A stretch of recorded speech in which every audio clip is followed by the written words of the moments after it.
Well, hello everyone. It is once again time for TikTok Tuesday. Oh, and by the way, happy Karl Marx is dead day. Yes, Karl Marx died on this day, and thank God he's still dead. If only we could get rid of his ideology, then we'd be doing great. It just keeps hanging around. Anyway, it is Women's History Month, as I'm sure everyone is well aware, because this is important stuff. Absolutely important stuff. The voting is back this week, so we will have a vote, and we will see who is the most beautiful and brave woman of TikTok. There's a lot to choose from, let me tell you. There is a lot to choose from. But while we wait for people to make their way in, I just came across this video, and I figured this was a good way to start the beautiful and brave Women's History Month TikTok Tuesday. Man, this is something else. This is something else. Transmasculine and non-binary patients, you have to stop worrying about binding preventing you from getting top surgery. I've yeeted hundreds of teats, hundreds of tetus deletus, and it has never caused a problem. If you want to worry, there are other things to worry about, like your health overall, like your blood sugars if you're diabetic, like eating well around the time of surgery and quitting smoking. But don't worry about binding. Transmasculine. So many things. So much. First of all, why do they always have eyes like this? I mean, just the crazy eyes, man. Absolutely insane. They just can't help it. Secondly, if your doctor uses the word yeet, I've yeeted a lot of them. That's not a doctor. Run away. Run very, very far away. Good Lord, surgery. Man. I've yeeted hundreds of teats, hundreds of tetus deletus, and it has never caused a problem. If you want to worry, there are other things to worry about, like your health overall, like your blood sugars if you're diabetic, like eating well around the time of surgery and quitting smoking. But don't worry about binding. Yeah, well, that is a hell of a way to start off TikTok Tuesday. Damn, lady. And imagine being okay with admitting that you've cut off hundreds of women's breasts just for no reason. Good Lord. All right, now to the regularly scheduled programming. I figured the best way to start it off would be with a Dylan Mulvaney video before we get into the voting and getting into round one of TikTok Tuesday. Round one. Dylan Mulvaney, and I can't play the sound with this because I'm pretty sure it would get copyright claimed. But Dylan Mulvaney just put up a video that is all 365 days of girlhood in one compilation. And if there is anything we should do to be able to get ready for this Women's History Month special edition of TikTok Tuesday, it's to see every day of girlhood from Dylan Mulvaney. You know you're ready for it. You know you're here for it. Just watch the evolution. Just the absolute evolution. Dylan Mulvaney definitely 100% has become a woman. I mean, this compilation right here proves it.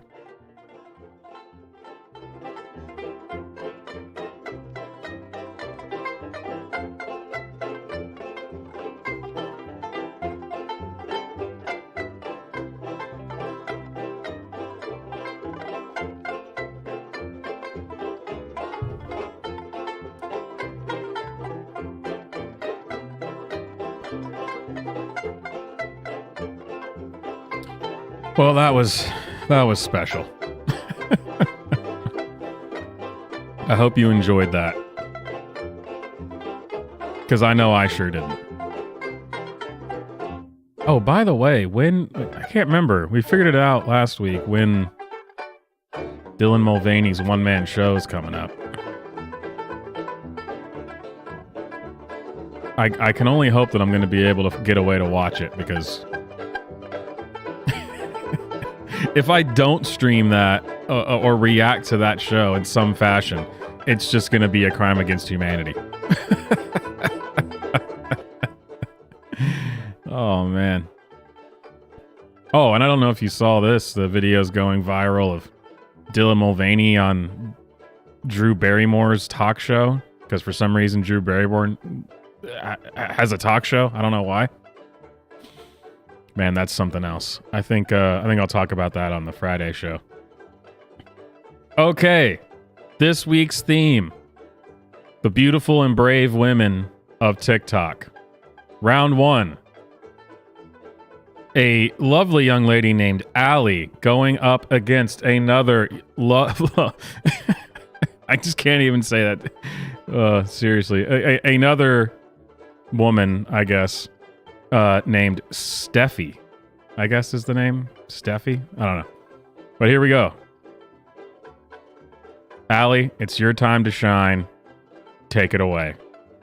One comment with this crazy narrative that they got out of this That's video. not Allie, by the way. Everybody reads that comment. This is a blog post from This is 2014 Allie. about the fetishization of lesbians and bisexual women. This is an article from 2021 that arose out of the backlash when Drake said, "Say that you're a lesbian, girl, me too," and was fetishizing queer women for the male gaze. This is an article about how straight girl-on-girl porn that is called lesbian is actually misrepresenting lesbianism and leads to the objectification and trivialization of actual Okay, we're not going to lesbians. watch And this is an one. article We're from going to... If you don't want nudes leaked, don't take nudes. More this week. Sound to advice. avoid being robbed, own nothing at all.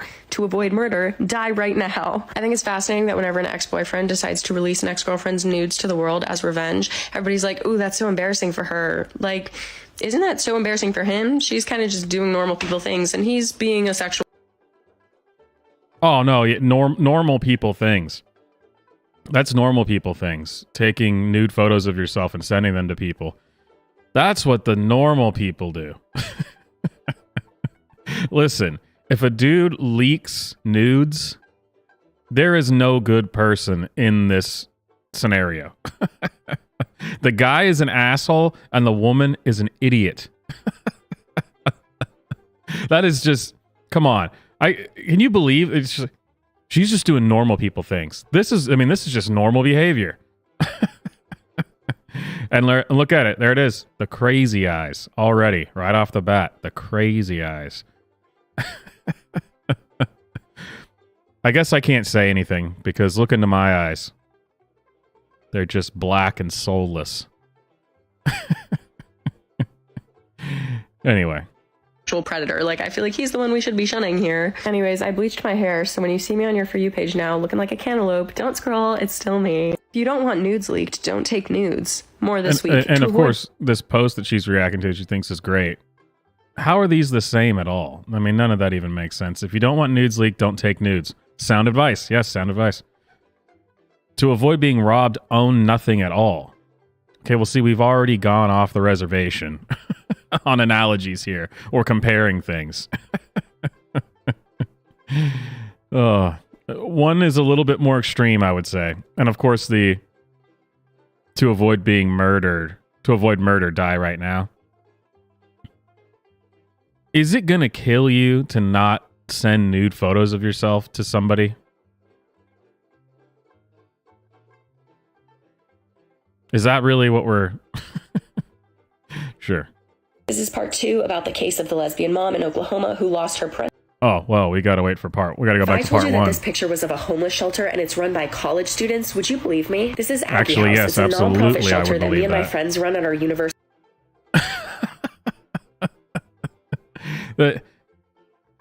I love how she says that right off the bat. If I told you that this was a homeless shelter run by college students, would you believe me? Yes. I mean, look at a 100%. This right here just reeks of privileged college students who think that they're somehow oppressed. They sit around this table and discuss their oppression while their parents pay for everything. Yes, Yes, Allie, I 100% would believe you. Yes. Shelter, and it's run by college students. Would you believe me? This is Aggie House. It's a nonprofit shelter that me and my friends run at our university for students experiencing homelessness, domestic violence, any sort of unsafe living condition. You can come and stay with us. Our shelter tends to confuse people a lot because when you say the words college homelessness, a lot of people think that's an oxymoron. They're like, how can you be in college and homeless? Isn't the whole point of college that you stay in the dorms and you're like covered by the school? But that's actually not the case. Colleges are increasingly... This is another thing of just like making problems out of nothing. Of course, it's possible to be homeless and going to college, but generally you wouldn't be. Unless you've made college so accessible that someone who doesn't have their life together at all could go there. I'm not sure you're making as strong of a point as you think that you're making here. Get out of here. Am I getting canceled for? I am homophobic and fetishizing lesbians because I like to kiss girls. You're not homophobic because you like to kiss girls. You're homophobic because you say it's okay that you kiss girls because you're straight and your boyfriend thinks it's hot. Meanwhile, when it comes to actual lesbians, you tweet terrible things like this. If you had ever met a lesbian before, you would know that this whole situation is like the #1 way that queer women get microaggressed by straight women on the daily. So the fact no way. Microaggressed by straight women on the daily. Do these people even hear themselves speak? Good Lord. What a ridiculous statement. The fact that you're shocked that people are mad at you right now is giving like you've genuinely never spoken to a lesbian. Am I getting canceled for? I am homophobic and Well, at least she does look nicer than this other woman. But so many of these people's arguments hinge on the, have you ever even talked to a blah, blah, blah? Yes. That's how I know I hate them. But they never, their stuff is always, educate yourself, talk to somebody, do the work. They never address, it never occurred to them that if you do those things, that you could still come out of this and think have the same opinion. Because what happens then if I still have the same opinions after after I talk to a lesbian? Have you ever even talked to a lesbian before? Yes, I have, and they are just as annoying as gay men, just in a different way, for sure. When it comes to actual lesbians, you tweet terrible things like this. If you had ever met a lesbian before, you would know that this whole situation is like the #1 way that queer women get microaggressed by straight women on the daily. So the fact that you're shocked that people are mad at you right now is giving like you've genuinely never spoken to a lesbian. People talk a lot about the undetectable filters on TikTok, but have y'all noticed that FaceTime will involuntarily Facetune your face? I was calling my mom and I took this screenshot because I might look pretty normal, but look at the start to the curve in my glasses. I took a bunch of pictures from different angles where you can see that my glasses are curving here, my glasses are curving here. What they're doing is they're opening up my eyes. Like, my eyes look more open and rounded on FaceTime than they do in real life. And I don't know how to turn this off. Like, this is janky. And I've noticed it doing it to other people too. I used to FaceTime my girlfriend at the time and would notice her eyes glitching between. She always sounds like she has a cold. But man, look at the oppression. There's filters on FaceTime. Just turn it off. And who cares? Who uses FaceTime? I feel like there's only very few exceptions where using like video calls is even appropriate. But sure. This is the oppression inherent in the system, ladies and gentlemen. In Facetuned and normal. And I think this is really concerning. People talk a lot about the super concerning. And how beautiful and brave of you to bring this up in such a public way. This is Chris Williams, the lesbian mom in Oklahoma that recently lost parental rights over her son. And who did she lose those rights to? The sperm donor. Williams married her ex-wife in 2019. They raised a kid together for 2 years and they separated in 2021. Shortly after the two separated, Wilson, who is the biological mother, moved in with the kid's sperm donor, taking the kid with them. So Williams was like, I need to petition for Wait, is this an actual sperm donor situation, or is she referring to the father as simply as a sperm donor?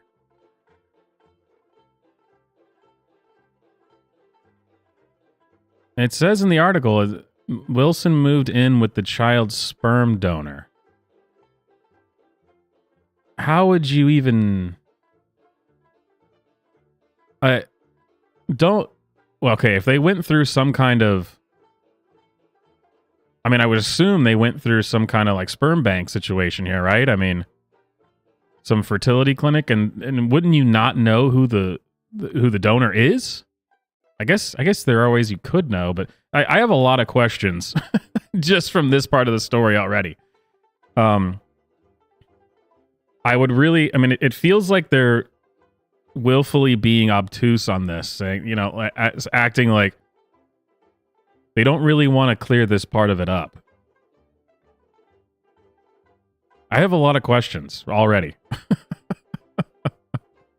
Raised a kid together for 2 years, and they separated in 2021. Shortly after the two separated, Wilson, who is the biological mother, moved in with the kid's sperm donor, taking the kid with them. So Williams was like, I need to petition for custody now. Why did you take the kid? So they went to court, where Lynn McGuire, the dumbass of a judge, ruled that even though Williams is literally listed on the child's birth certificate, because they were in a lesbian relationship, she does not deserve custody of her child. This issue would not be happening if Williams was a man, because the judge was referencing something called presumption of paternity. Fancy way of saying if you're married to a guy when you give birth, it's just automatically also his kid. And little Miss Queenie here is adamant that that should not apply to two women, even though the Supreme Court has ruled that unequal treatment of same-sex couples is unconstitutional. I'm running out of time. I'll make a part 2.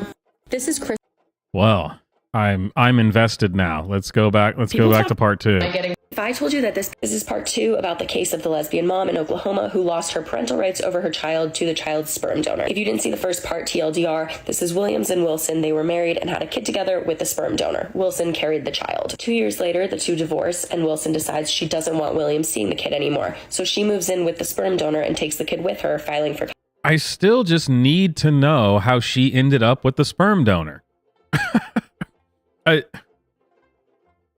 This does not seem like a normal situation. More information is required. But yes, this, let's say larger, older lady on the right here, she doesn't have any legal claim over this child at all. I mean, get out of here. What are you talking about? Doesn't have any biological connection to it. And if I remember right, didn't even ever like formally adopt the child. It was basically like saying that the two women were married at the time while the other one was pregnant.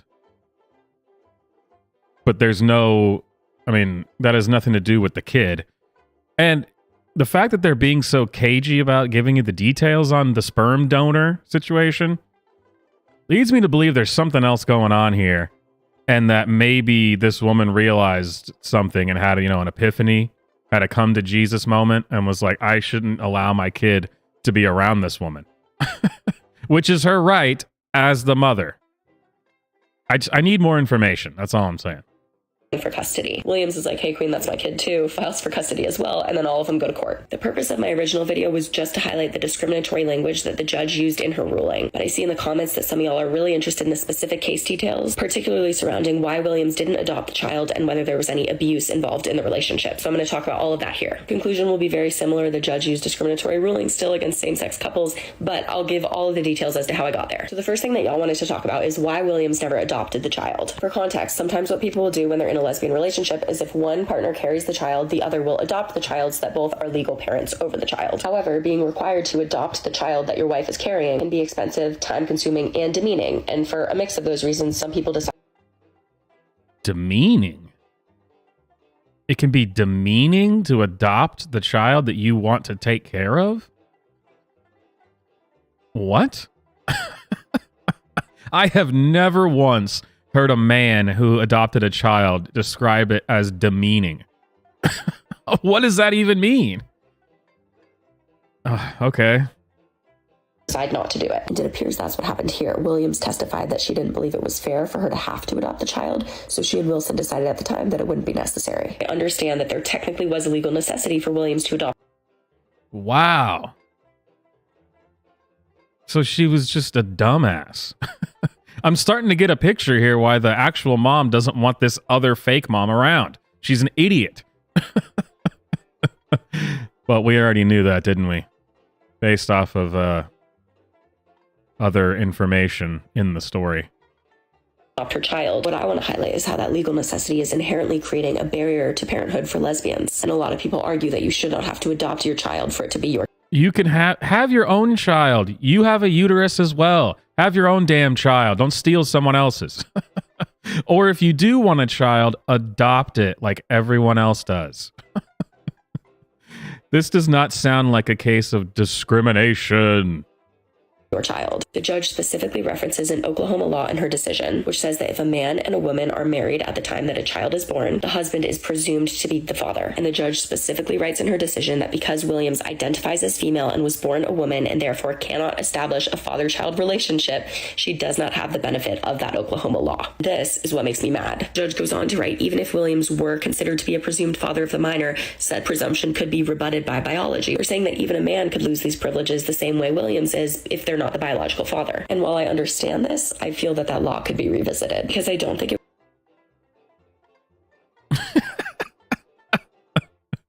She makes a point and then immediately contradicts the point and says that she understands the argument against the point.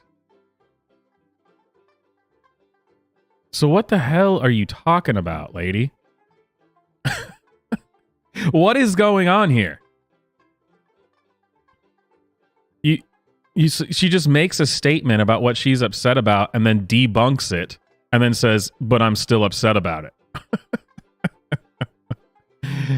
Oh, this. Pay attention, ladies. For Women's History Month, pay attention here. This is why there shouldn't be just two women in a relationship. You need the male brain there as well. Is that the one that's going to get me canceled? Is that the joke that's going to get me canceled? Okay, Allie, go ahead and continue debunking yourself. It would be fair for a man who has fathered a child for a ton of years and then finds out that his wife cheated on him back when that child was conceived to lose parental rights, right? And I don't think it's fair for a sperm donor to end up with rights over a child that was brought into a marriage that should, to me, obviously mean that that child belongs to the two parents who were married. So again, while the legal basis is here, what I'm saying is that I disagree with the laws. And then the last question y'all had is about the fact that Wilson alleged that Williams was being abusive. Okay, so Why didn't you just say that instead of making claims that there was discrimination and implying there was some kind of unlawful thing here, when really we just ended up with, well, I disagree with it. Sure. And yes, these allegations were facts of the case, and I wholeheartedly believe that abuse should be a reason to potentially have someone's parental rights stripped. However, literally nowhere in the judge's decision was that taken into account, meaning this decision was purely based upon the fact that Williams was a woman, and so she did not have presumed paternity. Therefore, I come to the same conclusion of lesbophobia. The last thing I'll say is that this was a very rare... Lesbophobia. I have not heard that one before. Thank you for that, Allie. Lesbophobia. You couldn't just be happy with the homophobia umbrella term. Lesbophobia. Fantastic. Decision. This is not the usual way that these cases fall. So do all lesbians with kids need to be freaking out right now? No. But in the wake of a lot of backlash recently against queer rights, we do need to keep our eye on this and probably revisit some laws to ensure that this type of decision does not become common. This is part 2. I love how she starts, do other lesbians have to be concerned about this? Well, not at all. If you follow even one of the laws you're supposed to follow, you would be in a much better situation than this heifer over here. This isn't fair. Now let me explain to you how she literally didn't do anything that she was supposed to do to be able to gain parental rights over this child. But I'm still mad about it. Oh, get over it. If I told you that Am I getting canceled? Let's get back to where we were. this is No. You probably saw the TikTok of Jackie Matthews, the woman who has now lived I have through not, two no. American mass shootings. She was 11 during Sandy Hook and 21 at MSU this Friday. But perhaps more jarring is that she is not the only one. Another MSU I just have to check, guys. Am I allowed to make crisis actor jokes, or am I going to be sued for like infinite trillions of dollars like Alex Jones? Is that just completely off limits now? We don't get to make crisis actor jokes. If you do that, the feds just come to your door and say, you now owe us infinity trillion billion zillion dollars. And we're going to take your cats. I guess I'll just I'll just stay on the safe side and not make any of those jokes. freshman has now lived through two mass shootings. She survived the shooting at Oxford High School, which killed two of her close friends in November of 2021. The Washington Post suggests that there are over 300,000 living victims of K-12 school shootings, which means that statistically, we can't be too shocked that a couple of these have overlapped. Her story is terrifying, and it has the capacity to become normal. And this is why Gen Z being involved in politics matters, because this can't keep happening. You probably saw the TikTok of Jackie Absolutely not, Matthews. Allie. Absolutely not, because at this age, you're not even capable to understand what the actual problem even is. And you right now are Exhibit A. But come on. Why do we listen to kids about stuff about gun violence? Why is David Hogg still around in the public eye? At least the young woman who what the hell was her name? That had the shaved head that was with David Hogg. I can't remember what her name is. At least she's had the good graces to go the hell away. But no, yeah, you guys are right for sure. The internet has had a lot to say over the past few years about mom shaming. The concept being that for reasons of sexism, mothers It's every video. There's a new mom shaming. Man, they really have come up with a great formula for whenever something happens they don't like, you just come up with a word like that and boom, instantly you are correct. No matter what the topic is. We have a name for it now, which means we're right and you are wrong. mothers are more criticized in their parenting styles than fathers are. And this is a valid problem, but conversations around it almost always involve Wait, you can't be serious.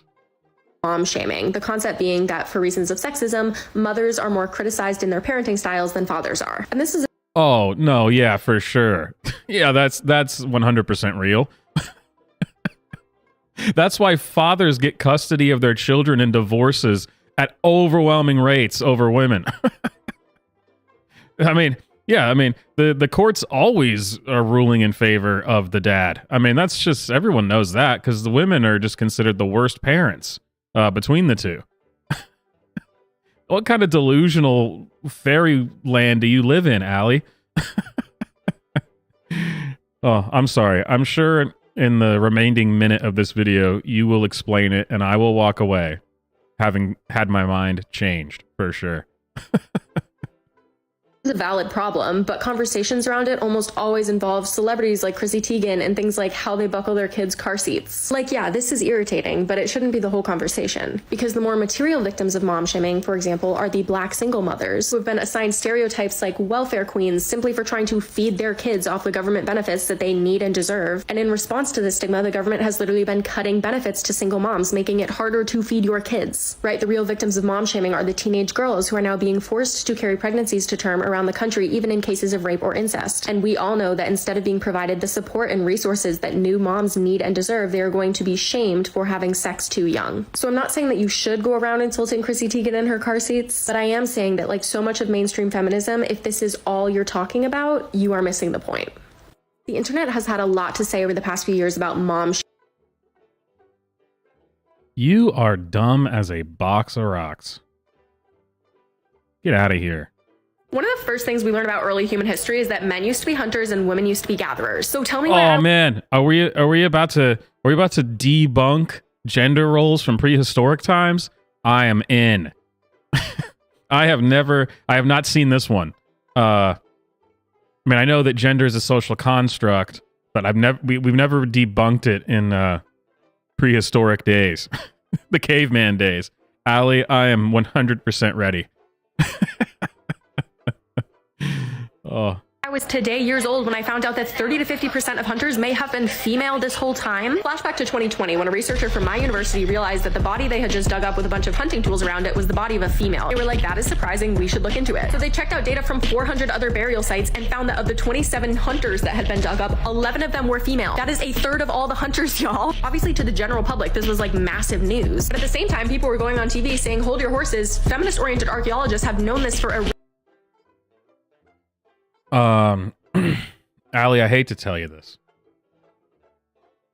This was not major news to the general public. I have never heard of this, and I doubt anyone here watching this stream has ever heard of this. But no, yeah, this was big breaking news, you guys. Jeez. really long time. Y'all just weren't listening. Now, here's the deal. When it comes to archaeology and ancient history in general, we're always playing a little bit of a guessing game. Like, I'm not going to sit here and pretend to know for sure whether females were hunters or not. What I will say with sociological certainty is that when we are evaluating science, we are always imprinting our own biases onto the data that we see. It means that if archaeologists expect that only men were hunters, they're going to look for evidence that supports that. And it's possible that if females were hunters all this time, that information could have just gone right over their heads. One of the first things we learned about early... I love the absolute lack of self-awareness that these types of people always have. So you listen to this at the end.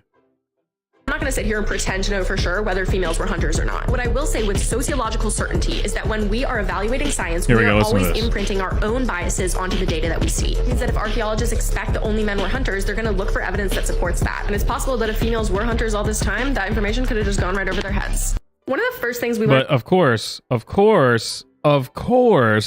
that type of bias would not apply to the feminist 23-year-old sociology student. No, you don't have the bias. It's the men who were looking for men as hunters because we're men. Not the woman who finds one story that says there was corpses next to men with hunting tools nearby. This must mean it was the women were the hunters. You might be imprinting your biases onto the data, Allie. Like you just said, was a bad thing to do. I mean, I'd have to read about it, but finding skeletons near each other that was some male and some female, and there also being spears nearby, I'm not immediately connecting the dots that the women there were badass Amazon hunter babes that were right alongside the men. It sounds to me like you may be, how did you describe it? Putting your personal you're looking for evidence that supports that by putting your own personal beliefs onto the data, making it biased. But I'm sure you wouldn't do that. This is going to be a list of really gay things that I used to say before I knew that I was gay that went over like way too many people's heads, including my own. First, I would always say that women are just objectively more attractive than men. I'd be like, it's... Literally everyone says that. Everyone. Even some gay men say that. I mean, if you're using purely aesthetic measures, I mean, generally being softer and rounder in certain ways is just more aesthetically pleasing to the human eye. Everyone says that, but sure, you must be a lesbian. It's not gay that I think women are more beautiful than men. They just objectively have better forms and better personalities. Like, I would sit and have in-depth conversations with my friends about this, and they would all agree. Super in-depth. And we're all gay now. The second is everyone is a little bi or everyone is a little gay. It turns out this is not how the world works. That is just how I was feeling, and so I assumed everybody else felt that way too. No. Whenever I had a crush, I would just say I really, really admire her, and I can't quite tell why I admire her so much. And I would also say I just don't want her to have a different best friend than me. Like, I would get jealous in a friend way, but it was because I was having relationship feelings about our best friendship. I'm running out of time. I'll make a part 2. This is going to be a list. We never got the part 2 because we've been going backwards. I want to hear the rest of this. This is groundbreaking information. Revolutionary stuff. If you haven't already heard, Republican Kevin McCarthy has lost his run for Speaker of the House 6 times over the past 2 days. The internet is a shit show right now. Select all images with speakers. Wait, you're telling me that was the only time that you ever felt the internet was a shit show? The internet's always a shit show. Yeah, what is that supposed to mean? Dude, it is a shit show right now. Normally, everything's totally great, and there's like nothing crazy on the internet ever. It's actually kind of boring. It's like going to the mall with your grandparents. It's just nothing really going on, you know?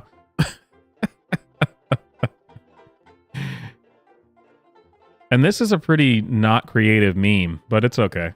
Sure, fine.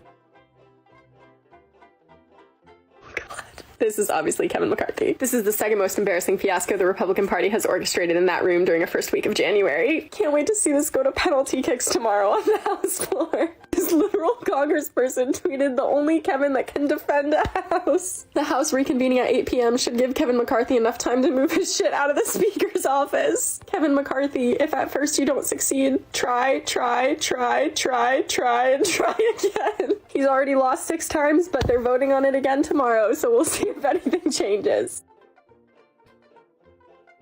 I mean, don't get me wrong. I understand what you're saying, but this is not comedy. This is not that funny. It's mildly amusing, for sure. It was mildly amusing when it was happening. More than anything, it was just absolutely annoying. That she's acting like she just saw the funniest movie she's ever seen, or for the first time ever actually saw a comedian that wasn't a woman. Yeah. Good job, Allie.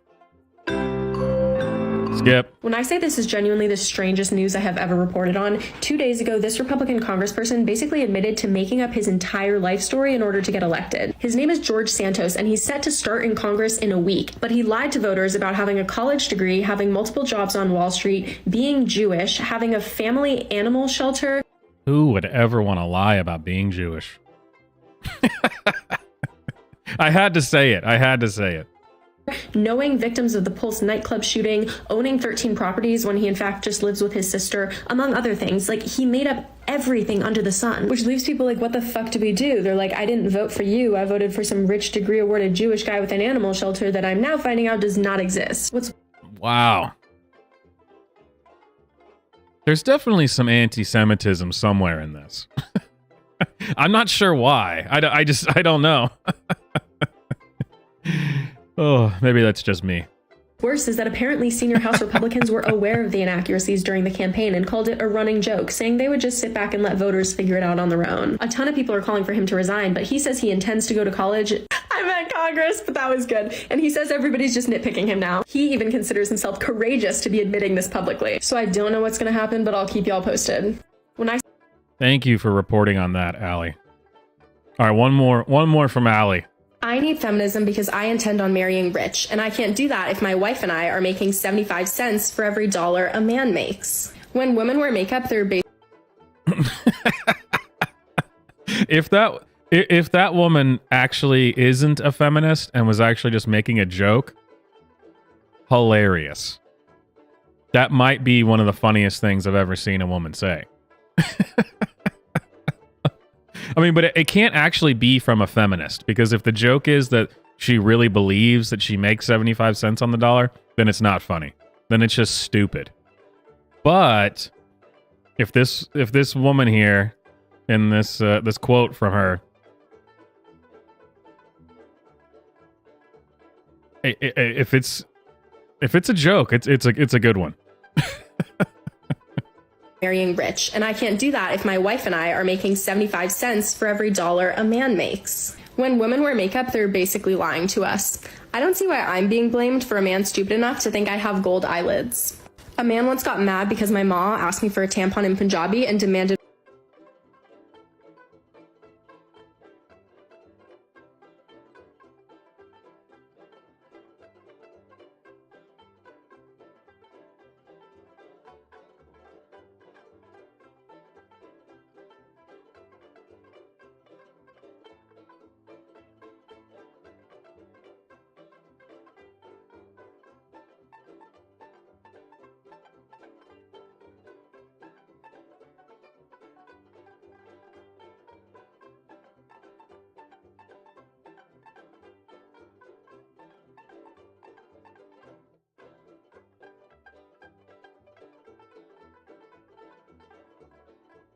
Oh, no. Oh, well, you missed my rant. There will be more. I accidentally hit the mute button. they're basically lying to us. I don't see why I'm being blamed for a man stupid enough to think I have gold eyelids. Okay, there. Since she said it again, I'll explain it again and be brief. You absolutely should be blamed for being stupid enough to think that when a man says that women wear too much makeup or they're basically lying, which I don't ever have a problem with because it's extremely obvious when a woman's wearing like a ton of makeup that like completely her face is covered in it. But it is your fault if you're stupid enough to think that when a man says that, he's referring to golden eyeshadow. I mean, come on. That's not what we're talking about. And you know it. You know it. Blamed for a man stupid enough to think I have gold eyelids. A man once got mad because my ma asked me for a tampon in Punjabi and demanded we speak English. So my ma asked him if he had a tampon and he ran away. Fathers, you can't trust men. They only want one thing. Uncles, boys are trying to play you. Cousins, you better not be dating those boys. Brothers, they just want to get inside your pants. Girls, men are trash. Men, collective gasp. How could you say that? I only hang out with guys because they never start drama. Please read a history textbook. Bisexual women disclose their orientation. Straight men with barely enough sexual stamina for one woman. I love threesomes. Some female squids wear fake testicles to avoid the advanced. Dude, where do these women get these? Have you ever even spoken to a man? You get it? Because she said that earlier. Advancements of male squids. This is what we call innovation. Man, that was painful. All right, ladies and gentlemen, that was Allie. And Allie is going to be going up against... Oh, I found this woman a while ago, and damn. I've been waiting for the right time to make a video or have her on TikTok Tuesday. This is one of those female gamers that you hear so much about. But she is very upset by toxic masculinity and fragile male egos or something. Oh, man. Believe me, if it doesn't hit you right off the bat what's super annoying about this, you'll get it as we go through it. And man, it's something else. I used a voice changer to sound like a guy. Let's get it. Yes, sir. Trying to get some dubs. We need a Discord, by the way, if you have that. All right, I'm landing on you guys. This is safe. Yeah, push to the roof with me real quick. So, how do you guys know each other? I'll just be playing. You guys always team up? Yeah. And then I switched to my real voice to expose these fragile men. Can I land down there? Molly, put the mic away from your face. What, you guys don't want to talk to me anymore? No. Bro, what's the issue with the girl playing? I don't get it. They kicked me. Bro, I got booted so fast. I used a voice changer to... Man, everything about this already tells me why no one wants to play with you. Good Lord. Using a voice changer to sound like a guy? How are you guys doing today? Pretty good. Let's go. Me too. Oh, let's pick it up, boys. We got this. We got it. Let's go. Like, what? And then switching to my real voice to expose how fragile these guys are. Hey, good rounds, boys. Good rounds. No.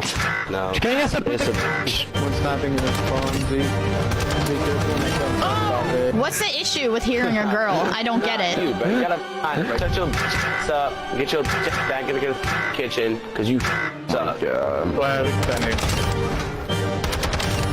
What? Damn, I'm kind of bodying you guys. That's crazy. Shut up. It makes no sense for you to be this intimidated by a woman on a game. Oh my god. Using a voice change... Oh, man, it's painful. Making fragile men very upset by matching their energy. Hey, happy Women's History Month. Matching their energy. Oh, kill me. Guys. Thing is, you're not a woman. First time meeting one? First time meeting one. I have a kid. Yeah. You have a kid and you talk like that? Damn. Oh my gosh! Easy.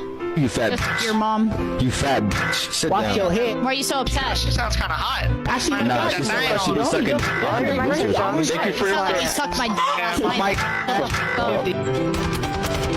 I ain't never seen a woman before. I know you My son haven't. was 2 years old with your Hey, fat you talk neck. like that when you have a son?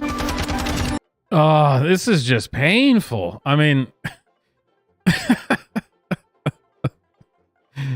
When you try to educate fragile men on Women's History Month. Happy Women's History Month, guys. History Month, right? Black History Month. So you're telling me you got to share a month, you don't get your own? It was last month. Happy Women's History Month. Yeah, congratulations. And here's your present. Well, that's the thing, right? Is she's joining games and people are talking the way that people have always talked in games. And she's one of those people like the remember that oh, what the hell was her name? That woman that did the Bully Hunters? You remember that? Where this shows harassment in gaming and how this is these are fragile, toxic men. This is the game, okay? This is how it's played. This is how men talk to each other. This is why most of the time, the majority of the time, people don't like playing games when women are there. This is our space, okay? Go away. Go play Animal Crossing or something. But no, that's super sexist. And then she acts like this and is surprised when people are like, go back to the kitchen, get out of here. You joined the game, lady.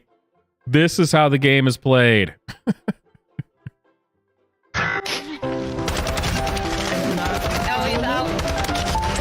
I ain't scared to hit him. But no woman would ever f you. I'll never take you seriously in your mouth. Shut the up. Oh, God. What the dude? Are you gonna get offended about everything? No, mentally unstable or something? You are crying about every single thing on this game, about my voice, about everything I say.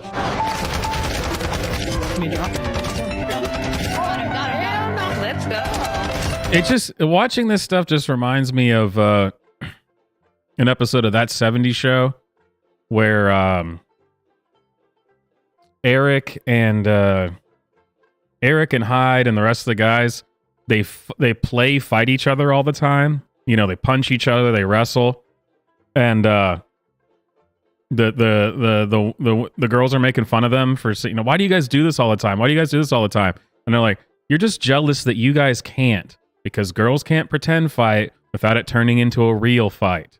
And they go, that's ridiculous. Then they start pushing each other around, and then they start going, you bitch, and they actually start hitting each other. That's what this reminds me of, where she's trying to play this off, where after the fact, she's like, talks to the camera and about how fragile those guys were. But listen to her talk. She's not having fun during it. During it, she's actually getting pissed off at these guys. She's not enjoying it at all. Just stop it. Every time I get told I'm fat, I have to stop everything that I'm doing and actually work out. How much do you weigh? Shit. How much do I weigh? God damn it, bro. Heavy. 30-second plank. No, I hate planks. You definitely weigh 315 pounds. You're not talking now, miss. What is this content? What is this? Is it just me, or is this is like the most annoying thing I've ever watched? No.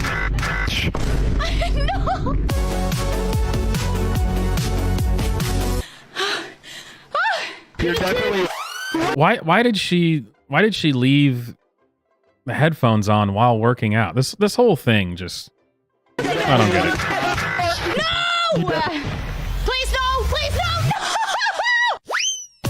I think she took the headphones off this time. He's gonna talk her fat bitch. No! Oh.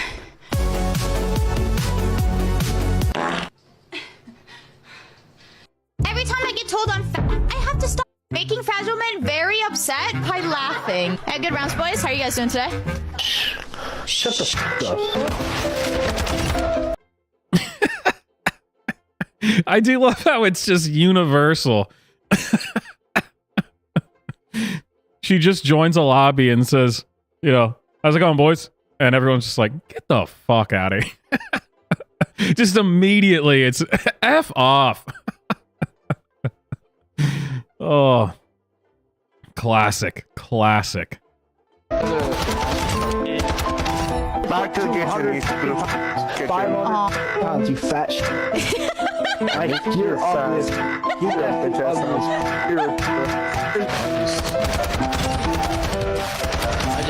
Oh my god. I've never met anyone worse than you guys in this game. Get your to the kitchen. You're annoying, bro. You're so annoying on God, bro. God flew on the earth just to be a. I mean, this one isn't as this one isn't as bad. It's not as annoying, but if she wasn't using it as a way to say that, look how much I'm triggering them by laughing. No, this is the way you should be playing the game. And I love the names in this. We got the Jews clan, Ted Bundy. Oh, fantastic. I decided to run a fragile man bingo game with my stream. Good Oh, rounds, guys. Good God. rounds. How are you guys doing today? You sound emotional. Oh! You get it? Because they're fragile. They're easy. fragile. Just like your is to get easiest. Hey, good rounds, guys. Good rounds. Is that a girl? I just don't know. You sound. Thank you. It's been 2 games and we're already finishing the whole card. Shut up. I decided. Honestly, she deserves it. Shut up, bitch. Classic. Man, I would really like to know what she would think of playing Modern Warfare 2 when that game first came out. Those were the good old days, man. Man, that was those are good times. Good times. Every time I get told I'm to lose weight or work out. Yeah, I bet you're.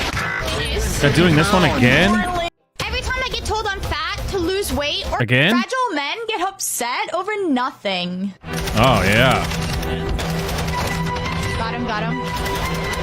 Do you think me reacting to this and saying that it's stupid counts as me being a fragile man being upset by nothing? It has to be, right? It has to be. Got him. Got it. Let's go. That's shreds. Yeah. Shreddy, shred. Yourself. Okay.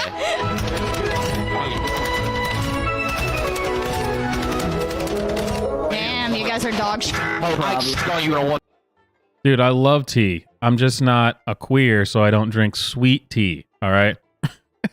Get it right, brother. Get it right.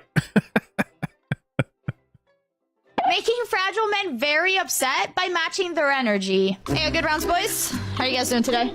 This one again, she just keeps reposting the same Being videos. this fragile and accusing me of hacking is crazy. That's okay, that's okay. You guys got the next round. Oh, that's a female. That's not a squeaker. Yeah, little. You're a Dad, no. Oh, you killed me, Oh, my shaky ass aim, bro. Hey, yo, can you guys, like, back out? No, you stupid guy. Just... This is so easy. Can you at least put up a competition? Shut up. Oh my god. You sound easy. Ah, bro. Hey, you don't know how to make a sandwich yourself? Are you that incapable? Oh man, that was a weak comeback, lady. Weak comeback. The most fragile men. Yeah, I mean, this is it just drives. It's always about look, these fragile, pathetic men. Blah blah blah. Oh come on. When I used to join Call of Duty matches on Modern Warfare 2, as soon as you join the server, you go, "What's up, guys?" And then the first thing that you hear is like 4 people telling you to fuck off, N-word. Immediately, and you go, "Hey, it's good. Yeah, cool. I'm glad to be here." Oh, good times. Good times. Are on ranked Call of Duty. Yeah, Hey, you guys suck. Are you a girl? Oh my god. Get back in the kitchen, make me a sandwich. Never heard that one before. Got one. Got one in our truck. Bro, back up! And I just gotta say, I don't understand why anyone would ever play any Call of Duty game not on hardcore mode. What losers everyone in this is. Everyone, every person in every single one of these lobbies is just god awful. I hate them. Hate them. Nah, because who taught this kid to speak this way to women? Hey, good rounds, boys. How are you guys doing today? Oh my god. You need to get off the game. Bro, you sound like you haven't even hit puberty yet. You haven't even hit puberty yet. Shut the fuck up. Are you old enough for this game? Do anything. Shut the fuck up and wash some dishes, you fat. Go do something with your life. Stop. Damn. Some things never change, man. You're always gonna have the like 13-year-old playing the game, just trying to be vulgar as hell. This is so annoying. I can't stand Every it. time I get told to make a sandwich, I actually do it. Sheesh. No way, bros. No way. Emotional. You're getting shit on. Sit down. Boy. Oh, you're ass. This guy, dude. Yeah, you're quiet now, bro. You're quiet now. Speak when you're spoken to. Fading away. It's fine.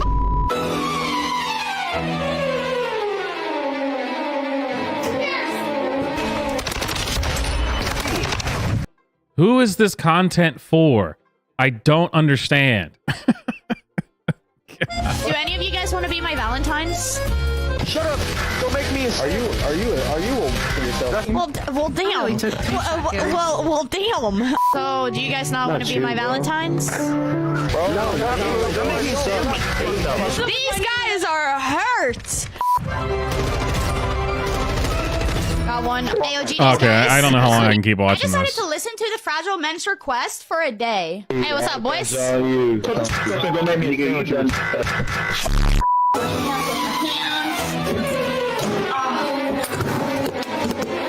So she just makes the same jokes over and over again and films herself doing something and uses that clip every time.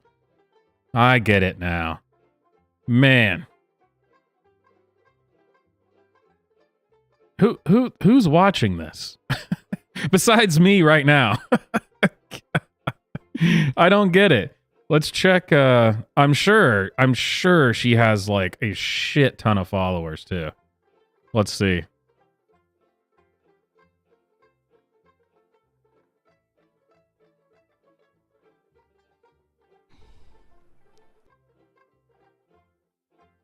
$40,000 followers on Twitch and 559,000 followers on TikTok. I don't get it. I don't understand. But I guess it's purely because of my misogyny and my fragile male toxic ego. Okay. Ladies and gentlemen, round 1.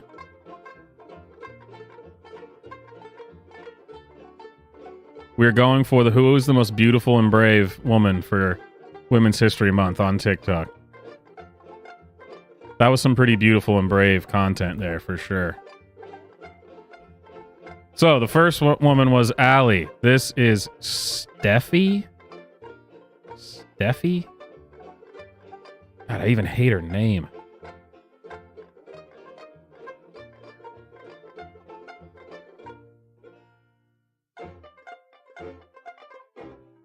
There we go. Place your votes now.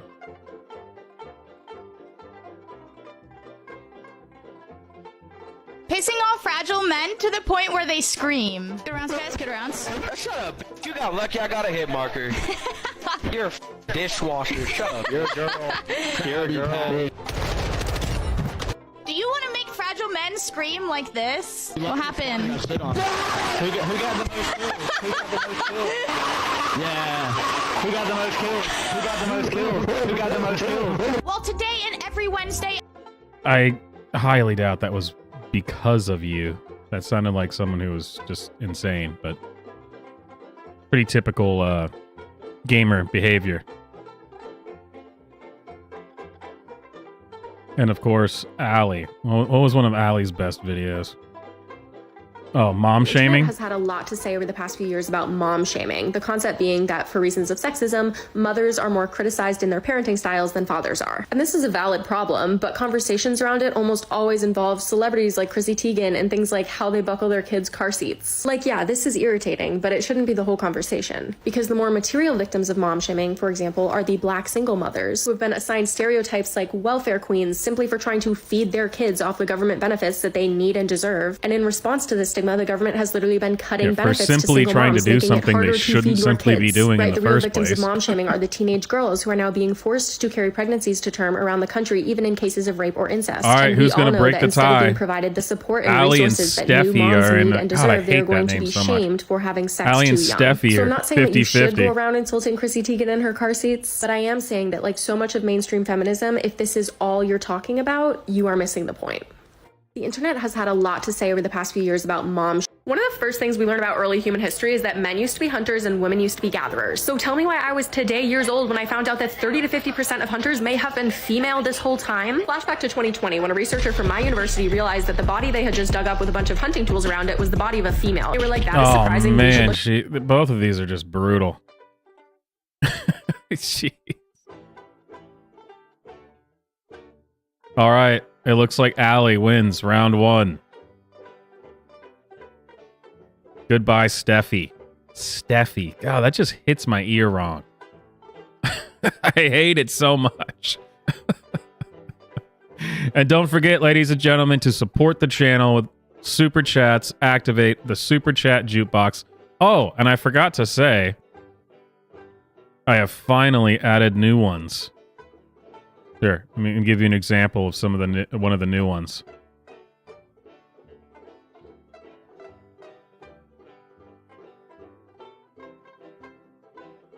You ready? You ready for this? Because I can assure you, you are not ready for this.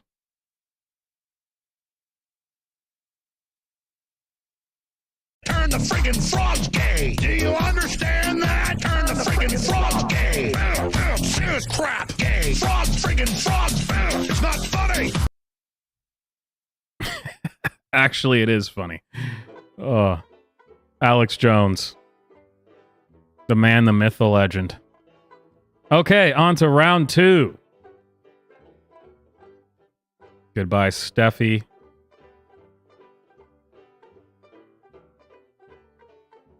We have Jasmine versus Stephanie. Except for Stephanie spells her name with an F. Stefanie. Stephanie. God, that is annoying just to look at. But first up, Jasmine. Now, this gonna sound like shade, because it is, but a lot of the women on Witch Talk are really just weak, bitter, rejected, cosplaying power. No, y'all are sorry as hell. We're the daughters of the witches that didn't burn. Watch your mouth, my lighter still works. How the fuck y'all work with energies like Lilith, Lucifer, Athena, Hecate, and nobody's told you to grab some motherfucking graveyard dirt. Nobody's told you to write the name of the politician imposing himself on your rights on a piece of paper, stick it in a jar, shake that shit up, and get to cracking. You can hex the moon, but you can't hex a man. Hand in your broomstick. You're done. Now, this gonna sound like shade, because it is. What in the hell was that? This was posted 2 hours ago. I have not seen this one. Damn, lady. I don't even know what... I have no idea what she's talking about. Not to distract y'all from the stupid shit, but Joe Biden just approved a project that will kill us all. How we keep allowing lawmakers to pass bills, projects, and acts that they won't be around to fucking see? I don't know. Joe, you're 80, babe. You got 2 years left, 4 at best, and not in office, honey bunch. That's not what we're talking about. Some of y'all gonna be like, Jasmine, you're being dramatic. It's not gonna actually kill us. Any damage done to the planet that can affect our livelihoods is a goddamn threat, and I consider this shit attempted murder. And at this point, if the government wants to keep approving stupid ass shit, I don't want to. Your nails are killing me. I mean, good Lord, lady. God, you move so much, it's hard to get a freeze frame. There we go. With the crazy eyes and everything. It's always the crazy eyes. Why do women wear nails like that? I don't get it. And if I didn't know any better, it seems like she's got like a spent cartridge in her hair. That's some spent brass right there. No, I'm sure she's very afraid of guns. Affect our livelihoods is a goddamn threat, and I consider this shit attempted murder. And at this point, if the government wants to keep approving stupid ass shit, I don't want to vote. I want to fucking fight. Yeah, I want to put politicians versus the people in a goddamn rink. We're going to elect somebody like Floyd motherfucking Mayweather, or maybe even a crackhead off the street because they got motherfucking hands. And y'all send out Daddy Joe with his 80-year-old ass. I respect my elders and the elderly until y'all come out the side of your neck, and then we got to come out the crack of our ass and shit on your day. Stop playing with us. Not to distract. I have no idea what the hell that she's talking about in either of these videos so far. What is going on? A lot of y'all gonna disagree with me on this, and I don't give a fuck. Jamie Lee Curtis should not have won that Oscar last night, not just because it was in comparison to. Of course you watched the Oscars. Of course you did. Angela Bassett, but in general, Everything Everywhere All at Once, that role that she played was not that motherfucking profound. It was not that goddamn deep. It wasn't even that versatile for her fucking style of film. The fact that Angela Bassett was the nominee in comparison, you cannot tell me that wasn't a direct patois in Angela Bassett's face. Nothing Jamie Lee Curtis has ever done will ever. Man, imagine being this passionate about anything that has to do with the freaking Oscars. What? Ever hold a fucking candle flame to Angela Bassett. I'm sorry. I feel like because we have certain people that we like as people, I love Jamie Lee Curtis as a person. That makes us feel like we gotta stand. You don't know Jamie Lee Curtis as a person. What the hell are you talking about?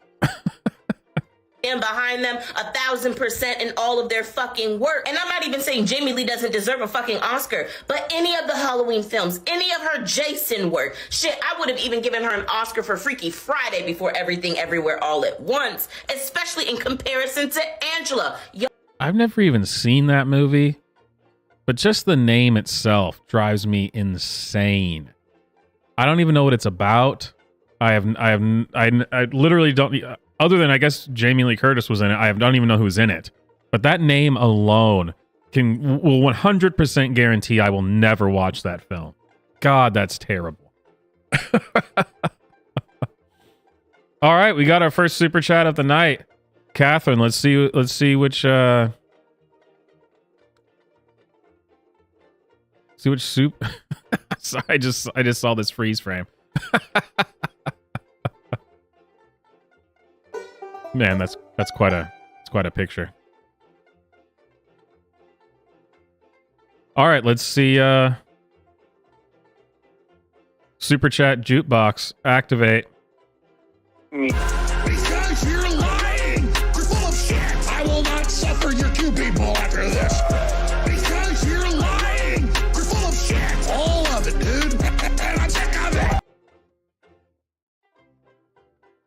I'm realizing that the super chat jukebox has become extremely Alex Jones heavy. It's got to be like 75% of it is Alex Jones content. I might need to do something about that. I added I can't remember, it was like 7 or 8 new ones today. And I think of those, and maybe 4 of them were Alex Jones, but the other 38 or 37 that I had before adding those ones today, it's like 75% of it is Alex Jones stuff. What was this lady talking about again? I don't even know. Listen, if your wax person does not roast you or engage in verbal banter, they don't really like you. I was hanging out with somebody last night, and at some point in time, his hookah made a guest appearance. And in that very moment, I decided, for you, Zadie, I'm gonna get this hookah waxed. I had to call Berlin, and I just knew she was gonna give me shit. So she's like, how long's it been? 8 months? Were you kidnapped to a nunnery, or were you in a fucking coma? Wait a minute. So I said, Berlin, do you have appointments open today? And so she's like, why? Because he has to comb it, braid it, bobby pin it just to figure out which way is up, which way is down. Pauses and then goes, or do you have a girlfriend this month? I'm in shambles. I'm about to cry. I get there. I get on the table. She looks down. She looks up at me. And she's like, are we growing a hedge to keep out the nosy neighbors? Oh, my God. What if that was my last reason? Listen, if your wax person does not roast, words cannot describe how much I hate what just happened in this video.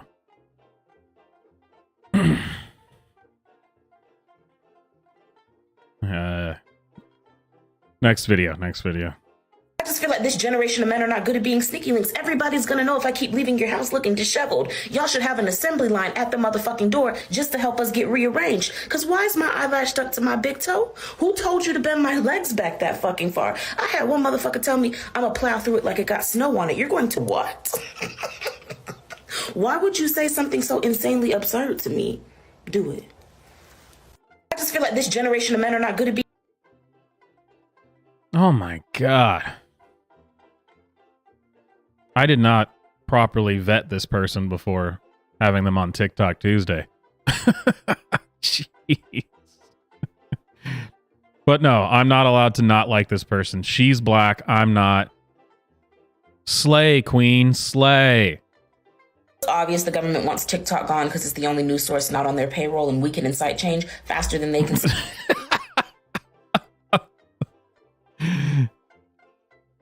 TikTok is a news source now. It's a news source. TikTok is a news source, and that's why the government wants to ban it. So much delusion. So many things. There's a lot that we could go over just in that one. Oh. Censor us, and that's a problem for them. In the same breath they're trying to frame it as a national security threat, our sitting president has classified documents where they're not supposed to be. They know for the older generations, all they gotta say is the word China, and it's gonna create a motherfucking problem. But the actual problem is that they can't cover their goddamn tracks, and we're onto them. They gonna have to get rid of the entirety of the internet. We can find anything faster than y'all can hide it. The same politicians that voted to ban drag got photos of them in drag. The same politicians vowing to eradicate transgenderism have videos of them tied up, bent over, gagged, red-bottomed, and I'm not talking about the shoes. Because y'all don't want them to have rights in public, but you pay to get abused in private. Is it the thrill for you, counselor? We already know y'all bringing back Jim Crow laws as y'all pipeline to try and put us back on a plantation. But let me tell you something. This is the generation that communes with their ancestors, and they're already pissed off. It's obvious the government wants. Holy crap. This might be the craziest woman I've ever heard. I mean, damn. How much crazy could you pack into one video? So we're bringing back Jim Crow to put black people back on the plantation. People who were trying to ban transgenderism secretly like to be dominated by trans people, and people who are trying to ban drag shows are secret drag queen. I mean, damn.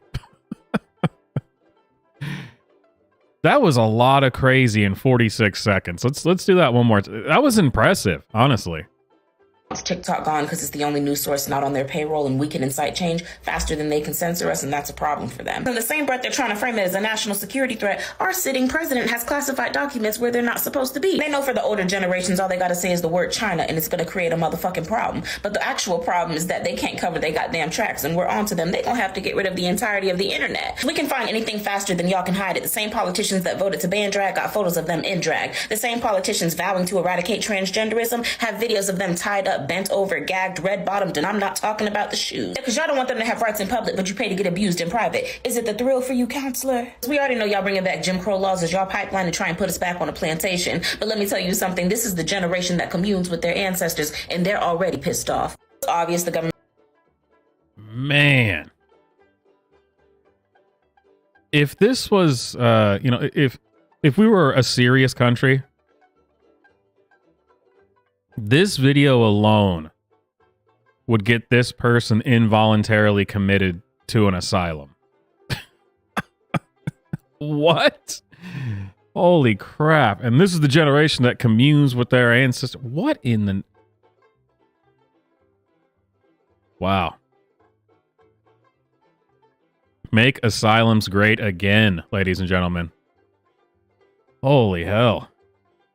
Now, this is going to sound like shade because it is, but a lot of the girlies claiming they can help y'all thrive within your dark, divine, feminine energy are really just weak, bitter, rejected, and cosplaying power. How y'all been witches for 3 fucking years and the majority of your magic has something to do with attracting a man? You obviously have something to prove to that broke-ass loser X that didn't like you. Otherwise, you wouldn't have his name written down 3 times telling everybody, this is how you make him obsessed. He's obsessed. You're hurt. Now hand him your fucking broomstick. You're done. Now, this is going to sound... Man, I'm floored by this. I only saw 2 videos of hers before I picked. I mean, because usually I try not to watch a lot of the content before TikTok Tuesday so we can get some genuine reactions and go through it together, you know? But man, this might be one of the craziest people I've ever heard. I mean, wow. And the absolute confidence and arrogance with which she speaks. It's remarkable. It's something to behold, that's for sure. I mean, wow. Let's keep going. Real quick, I love you, but today, friend. Nah, you said tomorrow yesterday, and that energetic promise you made is due now. It's one thing when you don't have the capacity, but you, friend, you lack consistency. You struggle to follow through. And life is hard enough for obvious reasons, but every now and then we gotta admit that sometimes we are one of those obvious reasons. Because once you get over that initial discomfort that is taking the next step, you're going to feel a little bit better about yourself, and I'm not promising you the world, but you're not gonna get a taste of happiness unless you commit to finding the recipe. And maybe that's the reason why you're so discontent now, is because you've been trying everybody else's fucking recipe and it's not working for you. It's fucking up your gut. It's making your skin break out. Leave that shit the fuck alone and find your own, but I need you to try today, friend. I love you. That is it. That is all.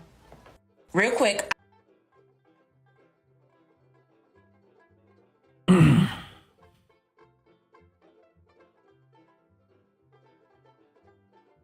Man, I should have brought some more drinks out for this.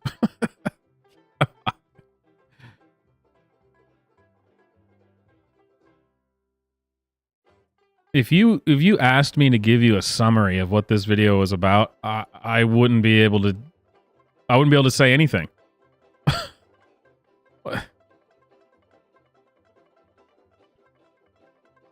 What the hell is that about? Man.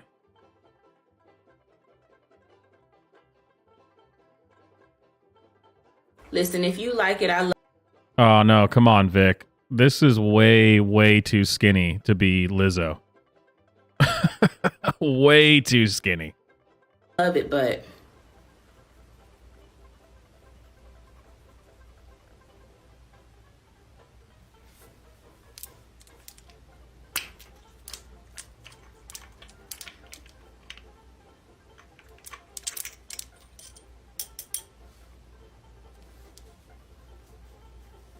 that is it. That is all.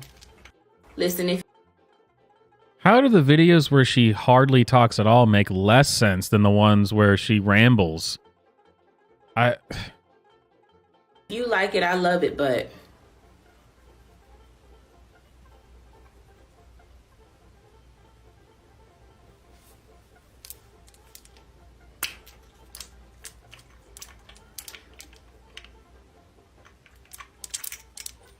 Ah, those nails are driving me nuts. Here's a couple spiritual tips and tricks before the full moon on March 7th. Number 1. Oh, too bad we already missed this. I guess I'll have to write this down for the next full moon. I am ready. Do not manifest, do not manifest, do not manifest. Unless you want to fuck everything up, stop trying to manifest on a full moon. That's not what the fuck it's for. If you learn to honor the natural cycles of life, you'll stop going against yours so much. Number 2, meditation is for the mind. It doesn't need to be confined to the mind. The reason you keep getting distracted is because you're trying to sit in silence. Say that shit out loud and record yourself when you do. That way you can keep track of the conversation that you're having with yourself. Number 3, a lot of y'all are going to be closing out chapters. Clean your space, clean out your fucking phone. Stop holding on to them old ass conversations and photos of people that you don't want to see in real life. Delete all that shit. Last but not least, salt your home. You salt during a new moon to protect the blessings. Salt during a full moon because either everybody's releasing or they're projecting the shit that they're holding. And you don't have time to be picking up on that energy. And you also don't have time to be that energy. Salt your home. Here's a couple.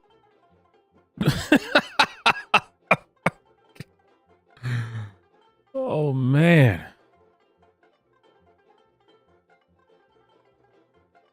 This woman is crazy. What? And this is the kind of person that probably has a video somewhere where she's ripping on Christianity for not making sense and just making stuff up. Yeah.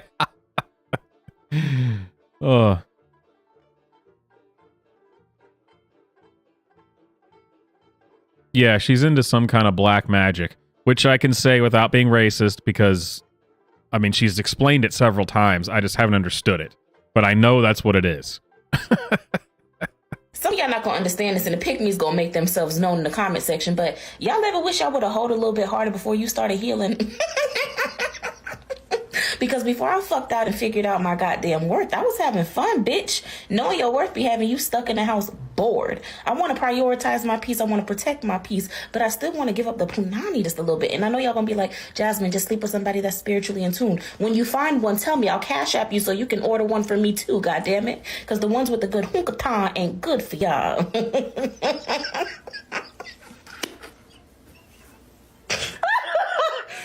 what? Some of y'all not gonna understand. Well, I am one of those people who was not gonna understand that, but sure.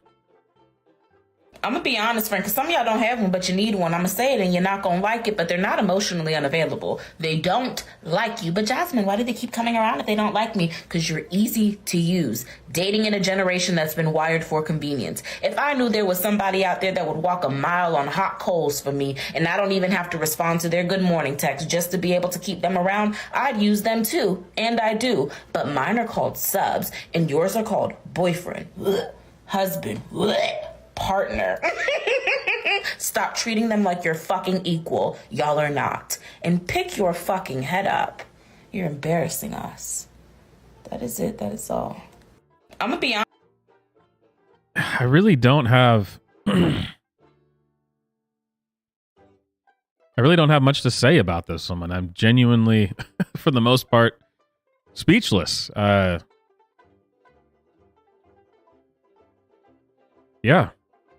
Here's a quick prosperity spell for those that need a little extra coin in their pocket. Stop All right, guys, get ready. Write this down. dating broke ass people. Yeah. That was not helpful at all.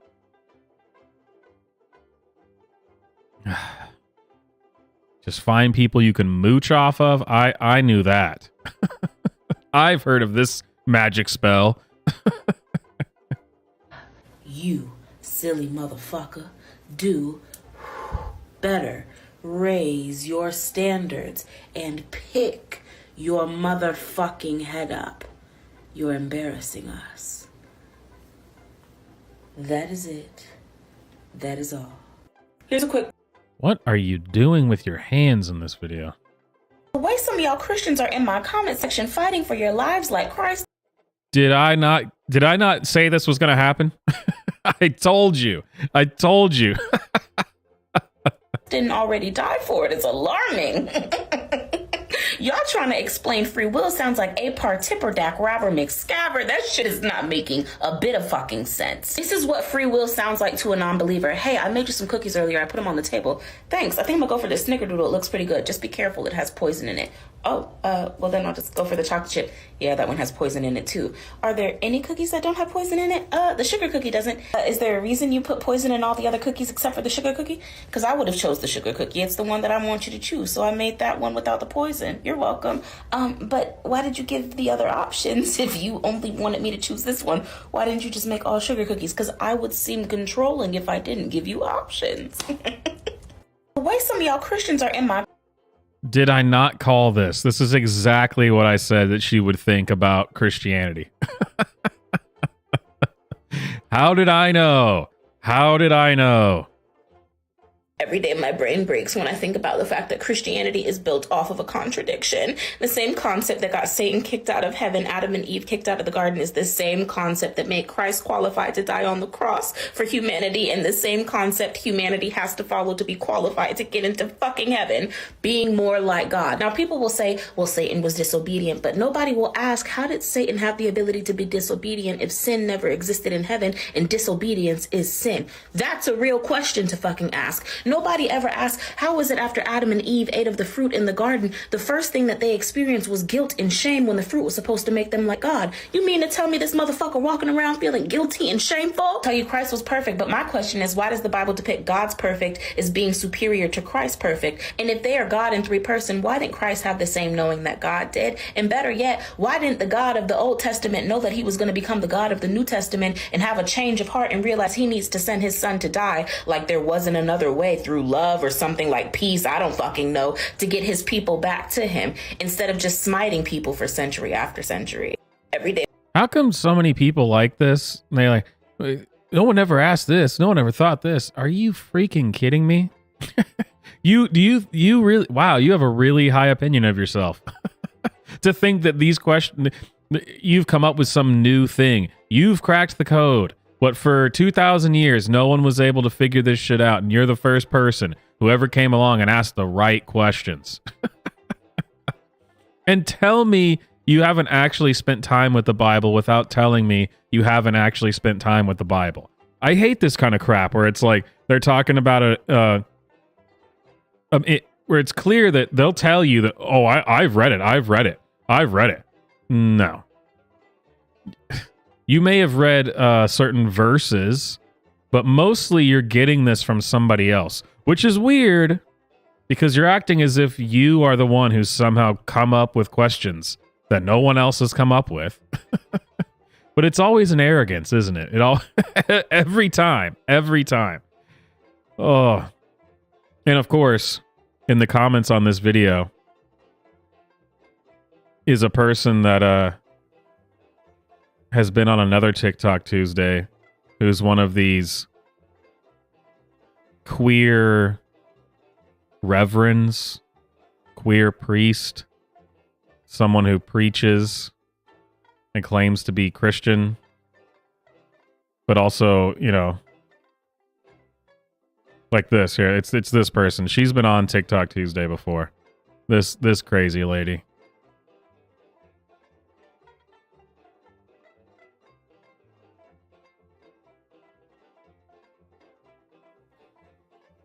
But yes, she was commenting on this video saying that every word of this was true.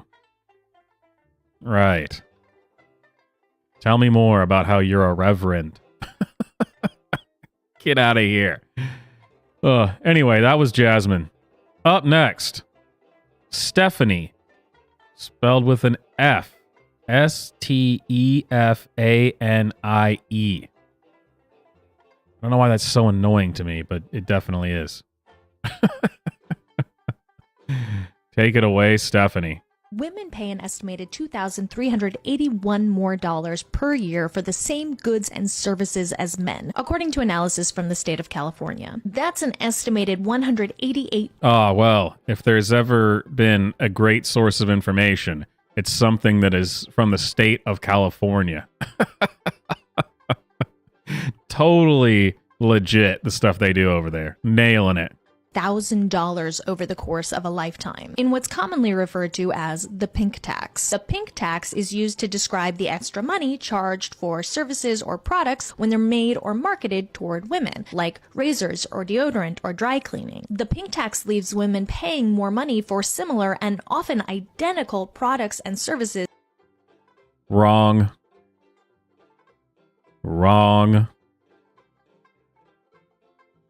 You have to wonder if these people, they just ignore the arguments against them.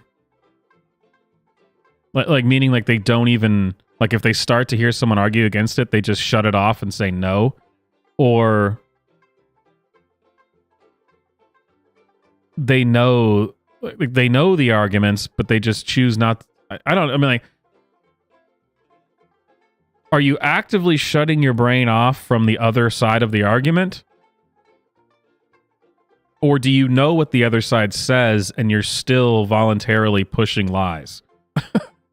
You know what I mean? This has been debunked so many times.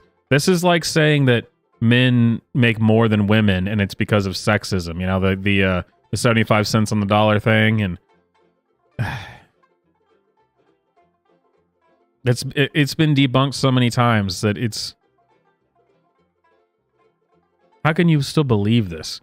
It is extremely easy to explain why a white button-down shirt for a man costs more than a white button-down blouse that looks kind of similar to the man's one, but is cut for a woman. It's very easy to explain why it would cost more. Though usually the button-down shirt made for a man, it's like a super straight, generic, easy cut, pretty cheap-ass cotton, nothing special going on here. It's just, men don't care that much about that. The white blouse is usually made out of really nice material, has a much better and more intricate cut to it, and stitching and all that stuff. They are not the same items.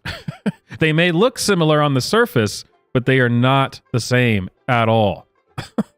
The manufacturing and quality of the parts of it is usually extremely different because women want different things than men want. It's not that hard. It's not hard. And yeah, that's the thing that the easiest solution is, even if this was true, the pink tax thing was true, which it's not, but if it was, just buy the male version. And the fact that you don't do that explains why some of your products cost more. It's not because of sexism. You tend to demand a different kind of quality. You're looking for a different thing than men are looking for, because you could just go buy it. You could just buy the male razors. You could just buy the male clothes. And to act like there isn't cheap versions of all this stuff for women too is just a lie. Come on. You're choosing to buy the more expensive version. Get out of here. As men, making it Get out of here, Stephanie, with an F. more expensive for women to buy the things they need to live their everyday lives. For example, a 2015 study of gender pricing in New York City found that comparing nearly 800 products across 90 brands, from clothing to personal care items, products for women and girls cost around 7% more on average than those for men and boys. And women's products cost more around 42% of the time, while men's products cost more just 18% of the time. To be clear, the pink tax isn't actually a sales tax, but rather a discriminatory pricing practice based on gender. Lady, this is how I know you're a moron. The fact that you felt you needed to explain that point and you think it makes you seem smart? No way. The pink tax isn't a real tax that the government has placed on items? I would have never guessed that from what you were just explaining. And everything you just said here is not true. And it's part of a larger problem of gender bias that affects everything from women's wages to the prices they're charged in their God. Despite the fact that women in the U.S. have been graduating from college and earning advanced degrees at higher rates than men for decades, the gender pay gap... the pay gap. But here we go is... despite the fact that all available data and metrics of all kinds would seem to indicate that women have preferential treatment and are doing much better than men, that's not the case. We're still oppressed.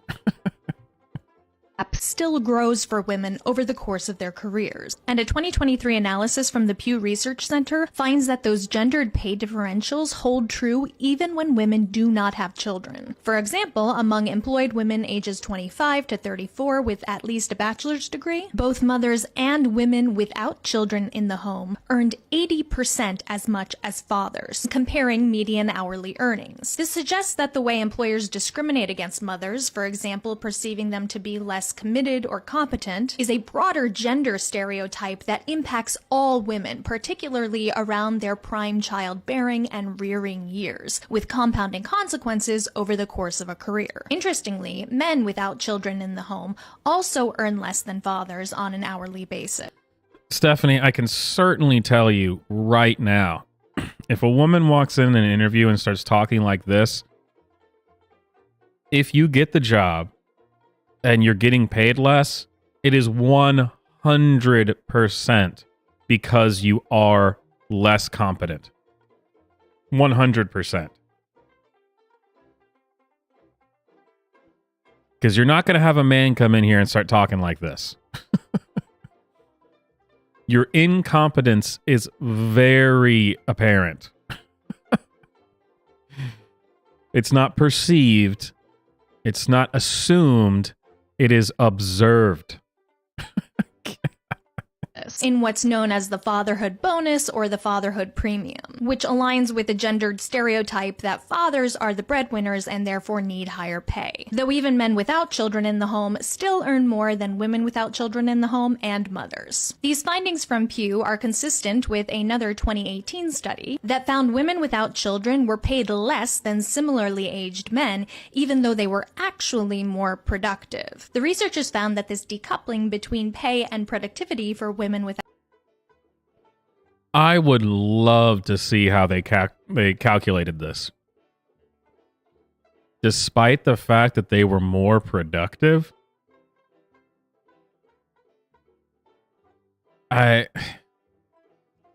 you could just be doing a bunch of irrelevant busy work that no one cares about and say that your productivity is technically higher. But I don't see any reliable way to even gauge how you could say, like, in any consistent fashion. This sounds like you're just grasping at straws here. But it's 100% because of oppression. A 2021 paper finds that women are no more emotional than men, contrary to gender stereotypes. Men have similar ups and downs, highs and lows, though the research suggests that men are more likely to display their anger than women. One study actually showed that when women react emotionally to a situation, both men and women are more likely to attribute her response to that woman's personality. Whereas when men react in these ways, they're afforded much more grace, and their reaction is more likely to be attributed to the circumstance as opposed to their personality or identity. And those differences in attribution can have a real consequence, where these women are judged to be less deserving of power or status, shutting women out of opportunities for being emotional or irrational, when the same behavior expressed by men is labeled passionate and dedicated. Not only is saying that women are naturally more emotional than men simply untrue, it's a tool that's been used for centuries to devalue, discredit, and It is true. That was 100% is true. How can you say that this is not true? We live in a time where one thing that's called a study, finds one thing, and we are ready to throw everything that we have known about humanity since the dawn of time out the window. She's talking about different things, but she is exactly the same as Jasmine. She's got this bizarre cult-like magic thing going on. She just is appealing to academia, but it's just as incoherent. It's just as nonsensical. And look at the crazy eyes. The crazy eyes every time. delegitimize women. Not only do these labels serve to dismiss women when they express real problems like harassment and discrimination, but they can also undermine women when they assert themselves and make any kinds of demands. A 2020 Girls have been outperforming boys in the school setting for years, and there's legitimate concern about this gender gap, that boys aren't graduating from high school at the same rates or pursuing and completing higher education at similar rates. But that framework for seeking solutions often positions the real struggles of boys and men as somehow antithetical to the goals of gender equity and to the opportunities for individuals across gender identity. Oh, man. I actually want to go back and listen to Jasmine, because at least Jasmine I could just tune out because I didn't even understand half the words she was saying. Talking about magic and all kinds of crap. Oh.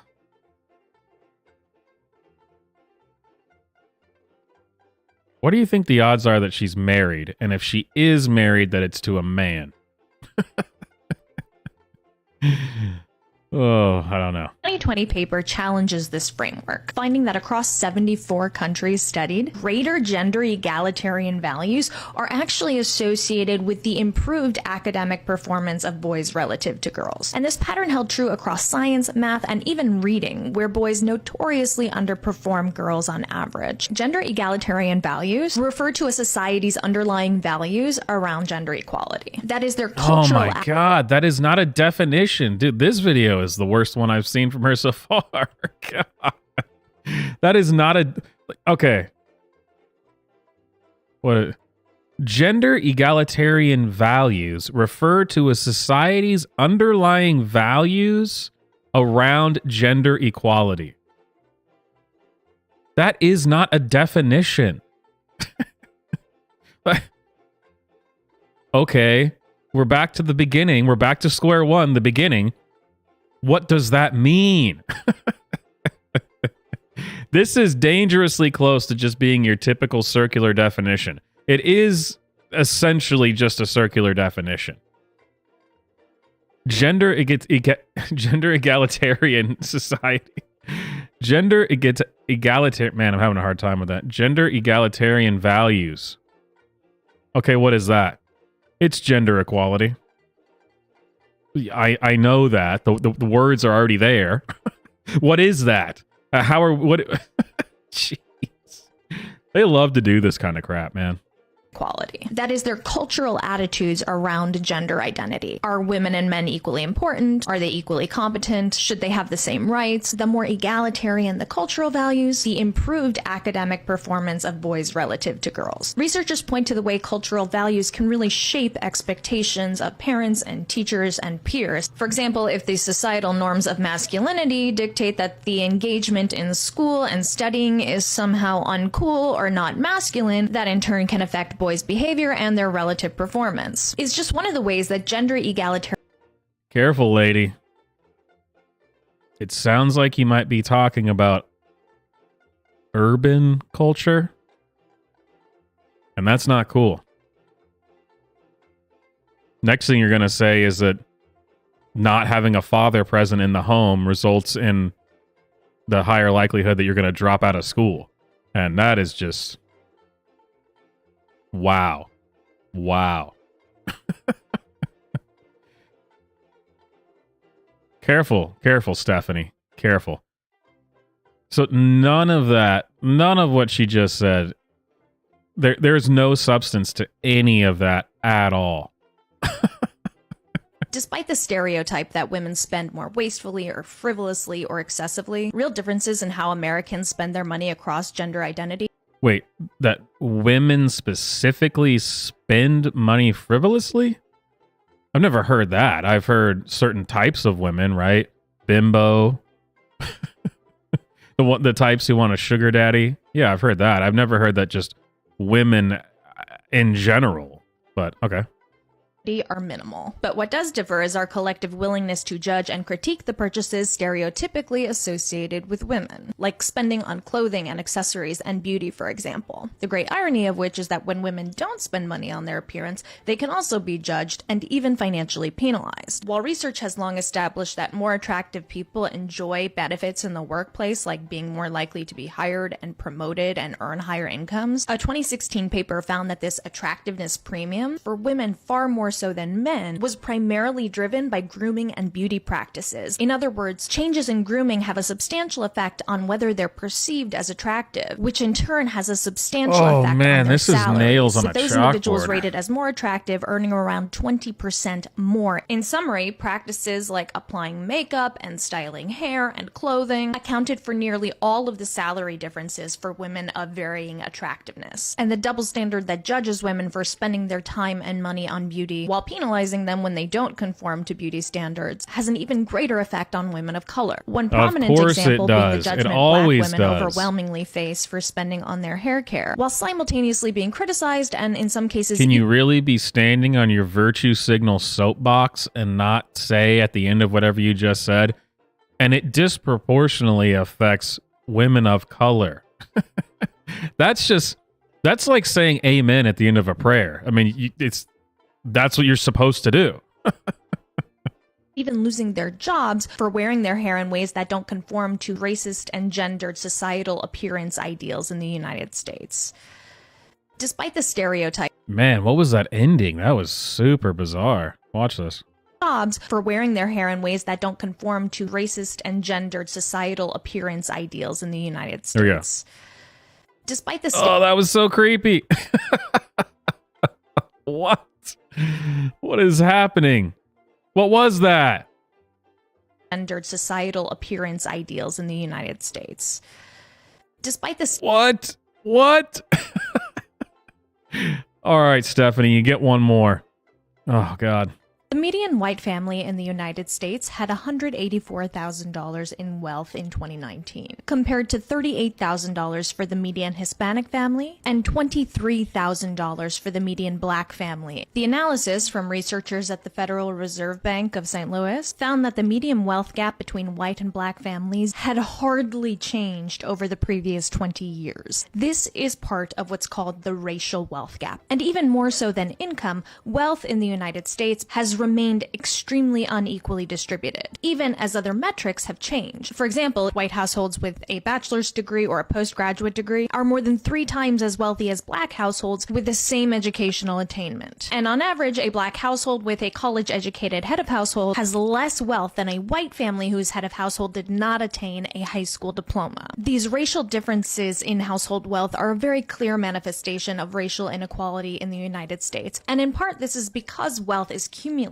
For example, higher levels of wealth enable greater access to credit. It's just so interesting that these people can just keep parroting the same thing that has been debunked to the moon and back, but they just keep saying it. And I would just like to point out that any point you're trying to make here hinges on like the basis for this analysis right here has to be that, well, everyone should be making the same amount of money. That's the basis for you to come to these types of conclusions, which is just absurd. That's the only thing, because if you were looking at this objectively and you didn't have that equity thing in your head already, you'd look at this data and go, that's interesting. I wonder why black people actually are making less. You wouldn't just immediately jump to, well, everyone should be making the exact same thing, and the only reason that they're not is because they're black.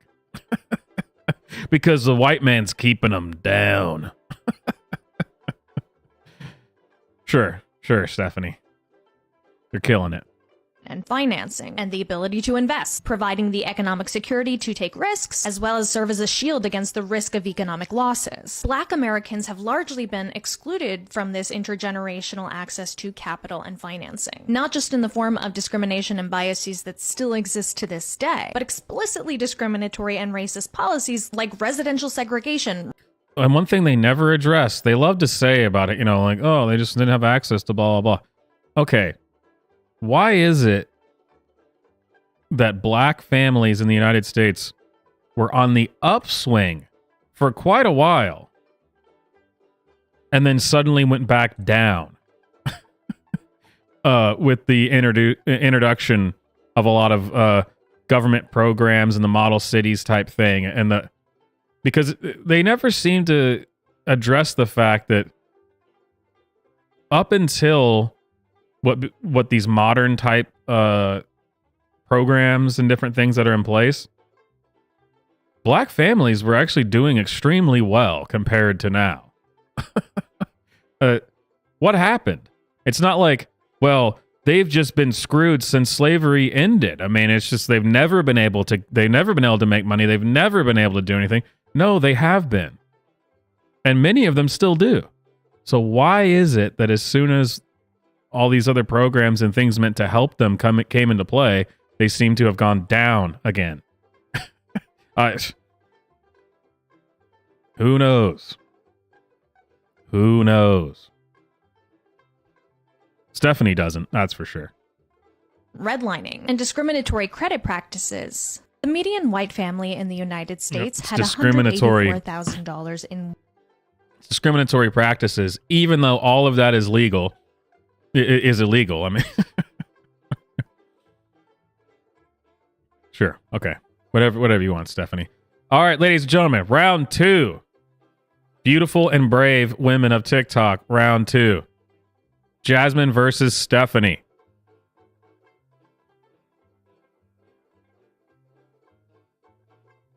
I'm not even sure which one I would vote for.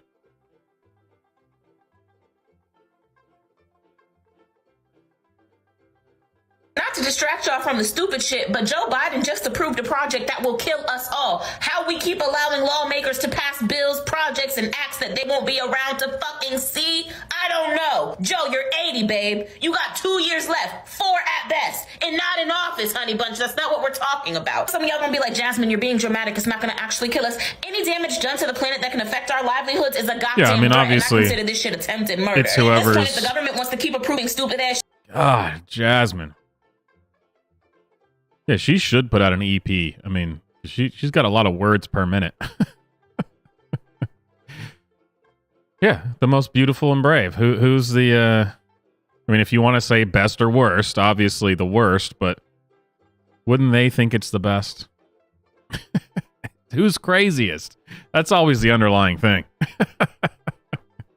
That shit, I don't want to vote. I want to fucking fight. Yeah, I want to put politicians versus the people in a goddamn rink. We're going to elect somebody like Floyd motherfucking Mayweather, or maybe even a crackhead off the street because they got motherfucking hands. And y'all send out Daddy Joe with his 80-year-old ass. I respect my elders and the elderly until y'all come out the side of your neck, and then we got to come out the crack of our ass and shit on your day. Stop playing with us. Not to distract you. I don't even know what... I don't think there was a single one of the videos that she had that I even knew what she was talking about at all. I have no idea. Men were more likely to perpetrate violence against their female partner if she earned more than half of the household income, according to a 2021 study out of Australia. Women who were breadwinners in heterosexual relationships were 35% more likely to experience violence from their male partners, and 20% more likely to experience emotional abuse. Analyzing more than a decade of data, researchers found that this pattern held true across age, income, cultural and educational background, and country of origin. The findings are evidence of what researchers call male backlash, which points to the way women are often punished for... Yeah, this appeal to authority thing is just wild. She's basically just being a little bit more eloquent in the way she speaks than Allie was, but she's saying the same kind of crap. Experts call it male backlash. Oh, well, if the experts said it, geez, it must be true. It's the experts. And did you know that there was a study once that did this? Oh, so wait. That's enough for me. Oh, Stephanie. for their increased economic power, in this case through physical and emotional abuse. It's a pattern that researchers find is not present when the roles are reversed, as this backlash arises as a kind of response to stereotypical gender norms, like the idea that in heterosexual relationships, men should be the primary financial breadwinners. This backlash becomes a way for men to reinstate their dominance in the home when stereotypical gender rules are violated. Importantly, the researchers note that there is no change. Oh my God, there's still more to this video. I'm not listening to the rest of that. All right, we got to break the tie. Jasmine versus Stephanie. Round 2. Fight.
One more vote? No one? No one's got one more vote in them?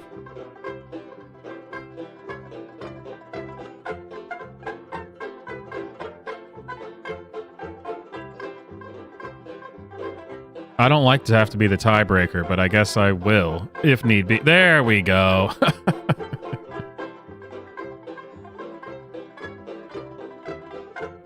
Jasmine. All right.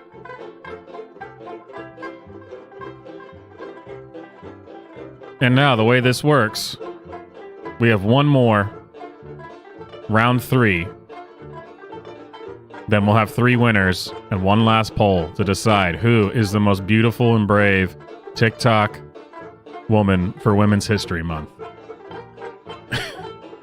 And the competition is about to get pretty tough, because I think some people may have actually seen this woman before because she's gone viral for a few different things.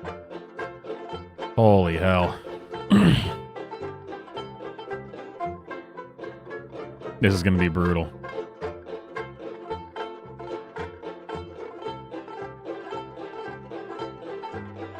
I'm so sorry. I'm so sorry.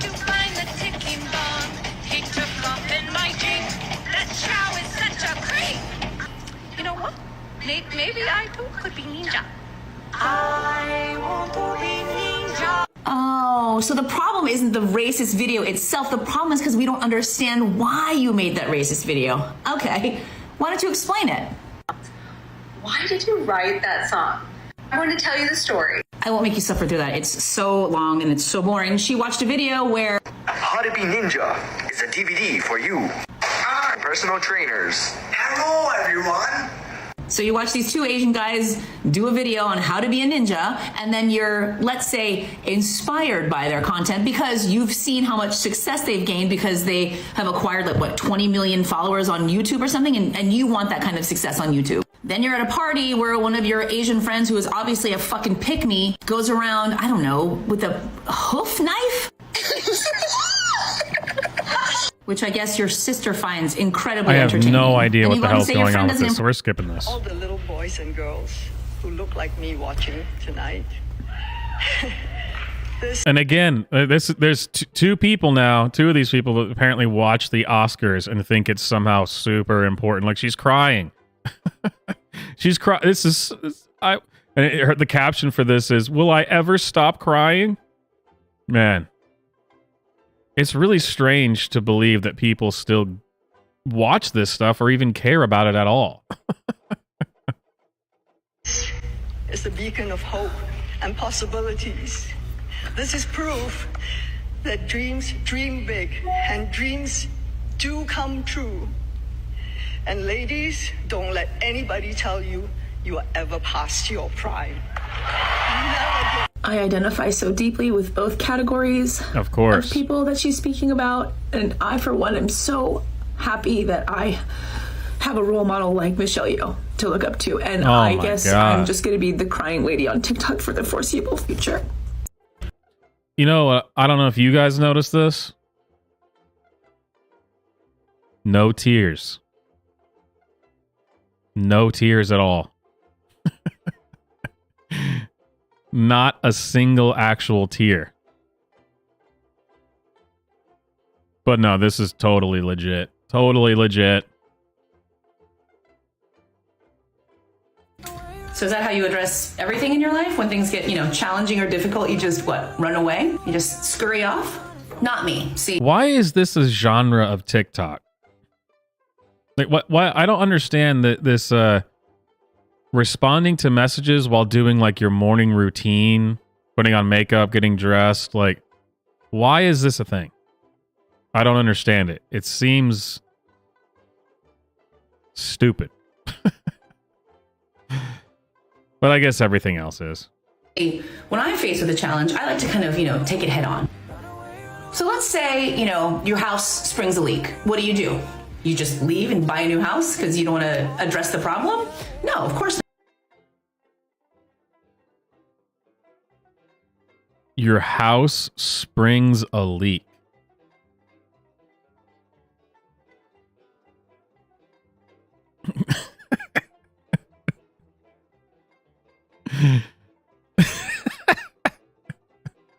Your house springs a leak.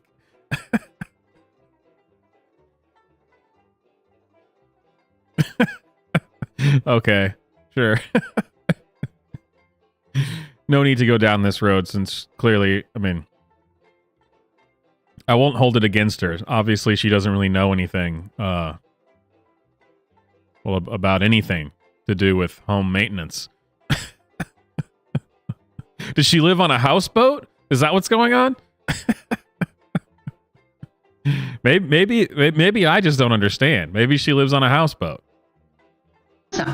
You call a plumber, or, you Google it, on how to fix it yourself.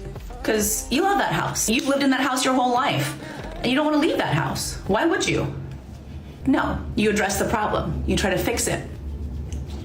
You try to improve it so that it doesn't happen again, or do things to prevent it from happening again, right?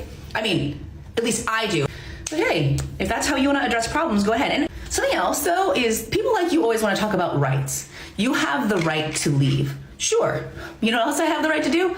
Talk shit to you. So yeah, you live your life the way you want, and I will live mine the way I want. Okay? Why did you make this video after you got out of the show? I don't understand this. This is so much of TikTok. I don't get it. Okay, so I've been crying for at least 45 minutes watching the Academy Awards, but this moment, Been crying for 45 minutes and still no actual tears. Sure. This moment almost fucking broke me.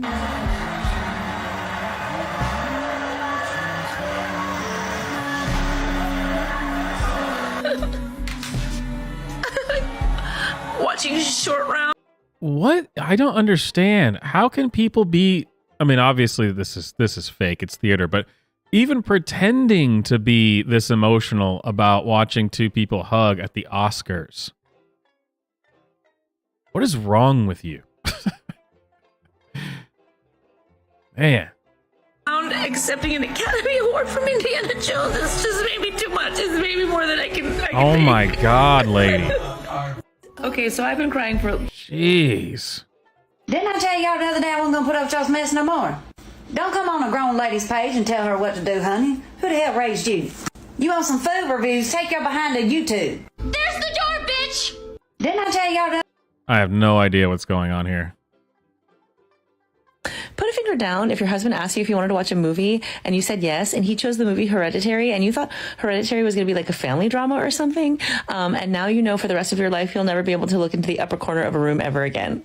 I've got to skip this. Oh my God. Oh my God. This is worse than I ever could have imagined. Jennifer, I know that you think I'm out to ruin you, but the thing is, babe, you don't need me for that. You are doing a great job all on your own. Watch this. Jennifer, I've told you this before, but back in 2016, when you posted that I Want to Be Ninja video, it was racist then. And it is now 2023, and it is still racist now. Oh, it's this. Actually, still, a lot of people are getting... still talking about that first video, something about the ninja something or other. I really don't care. Do that. They're like, well, I can't help it if I gag at gross foods. Like, yes, you can. I promise you can. Because if you are served this by somebody you really respect, your favorite celebrity or sports player, they're like, this is my favorite dish, and it disagreed with you, you wouldn't sit there and fucking gag because you couldn't fucking control it.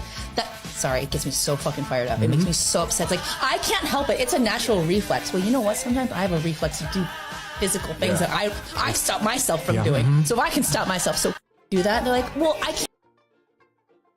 What? Being repulsed by certain foods that you find disgusting is offensive, I guess, is what we're talking about here. What?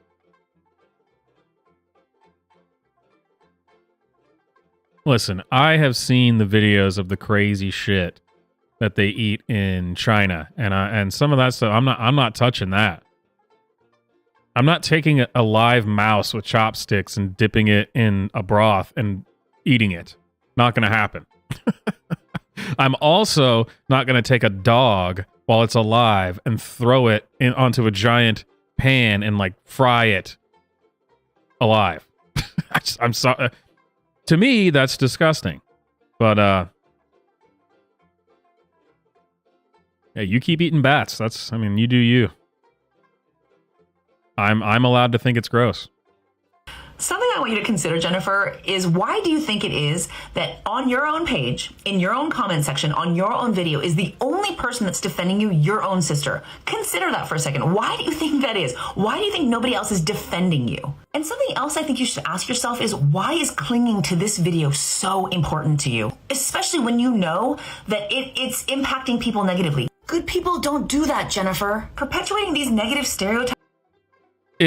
If walking around and lip syncing to a song that says like I'm a ninja or whatever is affecting people negatively, those people need to be affected negatively off the fucking planet. That is your fault. Stop it.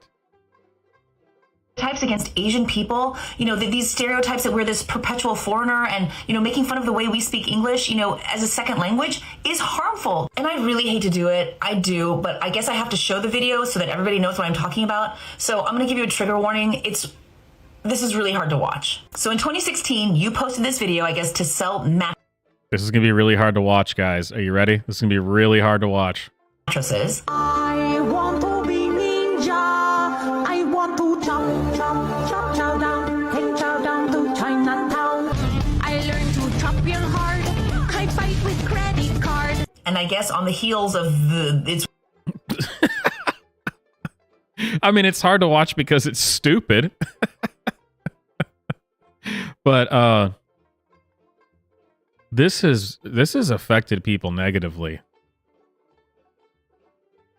Totally. Wow. Literally worse than the Holocaust. I can't believe it.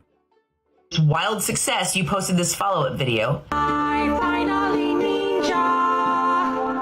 I finally ninja. I got to chop, chop. How it went from that bad to worse is shocking, and I'm guessing that's your sister, the same one that's defending you in your comment section. Hi, Julie. And ever since then, every opportunity that you get, you reference this video. And here's the thing, Jennifer, is two things can be true at once, right? The first... Should I make a Swamp TikTok account just so I can cover this song and send it to this woman?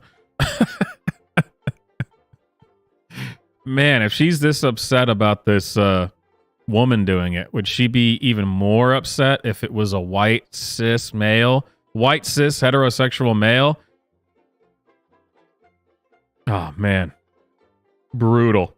So many people ask me this question, so I thought I'd show you. These are the BB Go dumplings that I get at Costco, and they're honestly so good. I've been really, really, really busy lately, so cooking just is something I haven't microwaving really anything is gross, but you have the gall to complain about people who find certain foods disgusting. And you're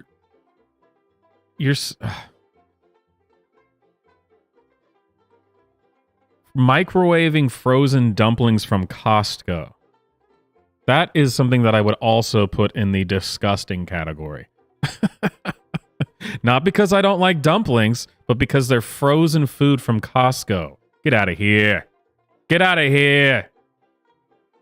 Oh, see, I would, Pam, but if I did that, what would you use for toothpaste? Oh. Love the fake laugh at the end. Sick burn. When I got divorced from my first husband, I was terrified to tell my dad. Because, you know, getting divorced in Korean culture is like really frowned upon. And I was like, I have to tell my dad that I'm getting divorced. And I think I passed judgment and expectation on him, you know, and I thought he was going to be so upset and he was going to be so angry and he was going to be like, I knew you were going to do this. I had all these ideas. That's the worst. I know. And I was so afraid that I was going to actually fulfill what my worst fear was about what my father thought of me. I remember so vividly, like, Dad, I have to tell you something. And you're not going to be happy, but you know, I'm getting divorced. I've decided to file for divorce. And he looks me dead in my eyes. And I thought for that second he was going to start to cry. And he lifted his hand like this. He's like, oh my God, you fucking slapped me. And he slapped the hell out of you. Someone needs to. I was like, oh my God, you fucking slapped me across the face. He goes like this. And he wanted me to give him a high five. And I was like, what? He's like, thank God. And I was like, Dad. He's like, I'm so happy you made this choice. And I was like, holy fucking shit. I was like, what? He's like, deciding to get married to that man was your worst decision. Deciding to leave him was your best. And I was like, oh. I gotta believe if the dad was genuinely that stoked that you were divorcing this guy, he had to have made this known before you married him. Impossible that he was not telling you leading up to this. This is a bad decision. Don't marry him. I find it hard to believe that your dad was just fully on board with this from the get-go. Which makes this whole story sound like BS. Part of this is not true. I don't know which part it is, but part of it's not true because it doesn't add up. I started wailing, just crying. God. And I was like, are you serious, Dad? She talks about crying a lot. And then at any point were you like, why didn't you tell me this sooner? Yes, and my parents were like, because do you know who you are? If we tried to tell you to not do something. This announcement would have come 2 years later out of spite. Yeah. They're like, we can't tell you to do anything. You think we're going to tell you to not marry somebody? You're going to listen to us. And I was like, man, she's super annoying. Yeah, I'm a point. Okay, fair.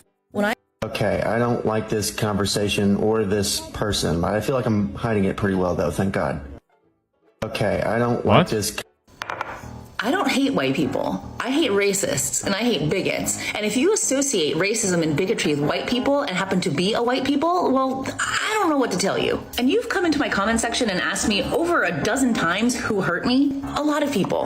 A lot of different people have hurt me. And I know that you think that admitting that you've been hurt is some kind of indicator of weakness, but I think quite the contrary. In fact, I think that if you can be hurt in as many different ways, as many different times as Black people, Indigenous people, and other people of color in this country have, and you can still come back and try to educate and highlight and draw attention to things that are harmful to different communities in order to prevent them from happening, to others, I think that takes a considerable amount of strength, don't you? I don't know, maybe just a little more strength than being some kind of fucking troll on the internet anyway. So yeah. I would think twice about talking shit about trolls on the internet when it seems like that's your job. I mean, that would be like me doing a whole thing about how I don't like, I don't know, pick some VTuber out there. I don't know. I mean, the only people I still watch somewhat regularly are Drunken Uncle, Still watch that dude. So he hardly ever makes videos, which I guess I can also relate to. And Bearing sometimes I still watch it, but yeah, sure. Whatever, lady. I'm TikTok famous. God, more videos about this woman. She hates this woman. No. Oh my God. I really do love sharing stories about my culture's food, or my horror stories about food, or sharing a recipe from a beloved family member, whatever it is. But I also really love hearing about people's experiences with food. So if you have like a funny or interesting or heartwarming or heartbreaking story about, you and cultural food, I would really, really love to hear it. And more than just hearing it, I would really love to share it on my podcast with my friend Ed. It's the What in This Shubar podcast. And I don't know, we just want to share stories of other people, not just, our own. And I don't know, I think food is just such a great unifier of people, and sharing stories about food really. Well, I mean, just a few clips ago, you were talking about how clearly it's not a great unifier of people because some people find your food disgusting. But this is that kind of thing that where people say, "Oh, I'm just really into food. I'm a foodie. I really like food." No, and you think that food really helps you get to know a culture? By their food? You think that too? I thought I was the only one who's ever thought that. Man. It just builds connections, or at least I think it does. So if Yeah, you have you something think that you want to share with that's us, we would so love unique. to hear it. Please submit it to our Gmail, which I'll put right here. But I don't know. I just want to connect with people and share with people. So if you're interested, please do that. Okay, I have to go to work, but I wanted to show you this before I go. You know how I hate how my husband leaves the sponge in the sink instead of putting it in the little holder? Well, I found something that I think might compel him to not do that anymore. So it's for your scrub daddy, and it's just this little holder thing, and then you just pop it in, and then there you go. And it just sits there. I don't know, they've probably been out forever, but isn't that so cute? And I've said it before, if my worst... No. I'll be right back. This is cum. I'm gonna try natto, whatever the fuck it's called. Damn, this bitch is stringy. What does it smell like? Oh, it smells like fucking wet feet or something. Apparently, if you mix it extra fluffy, it tastes better.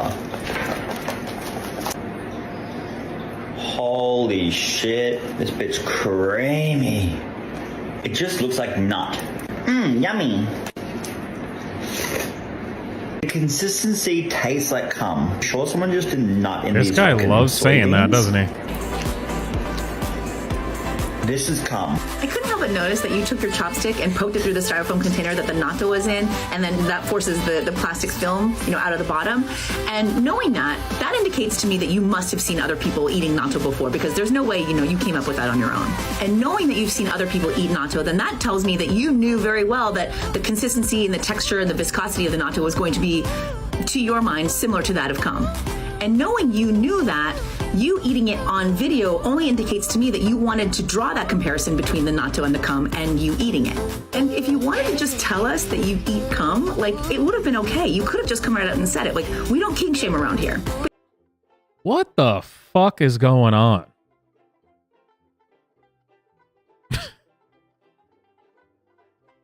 We're gonna move past this. Trying this filter with celebrities I'm told I look like. Margaret Cho. I don't look like either of us.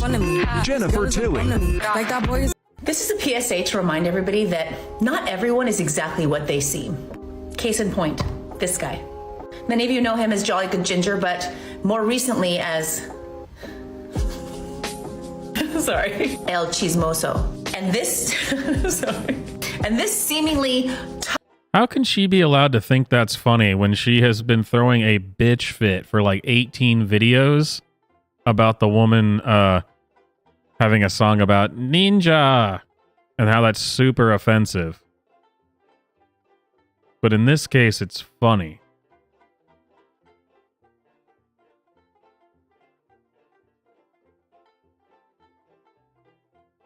Sure. Okay.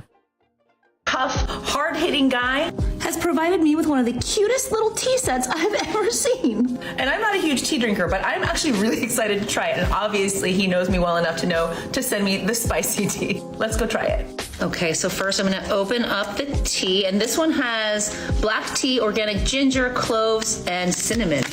I imagine this is gonna smell really, really good. All right, skip. I know how petty this might seem to some of you, but this whole like Hailey Bieber, Selena Gomez thing really annoys me. I just really hate this. I hate how mean I don't know. to her. I don't know what you're talking about. So I'm doing a live this morning, and the topic of my family's skincare company, 410 Beauty, comes up, and it occurs to me, and it struck me as so funny how little I talk about my sisters on this app, who happen to not only be my sisters, but actually are my business partners, and they are a huge, huge part of my life. I talk to each of them multiple times a day, both about, business and about, family stuff. So I thought I'd just share a little bit about us. My older sister. Me and my daughter went to McDonald's when I'm about to pay. All of a sudden, when I roll down my window, things had escalated quickly from a simple traffic collision to verbal abuse and escalating even further into an actual assault.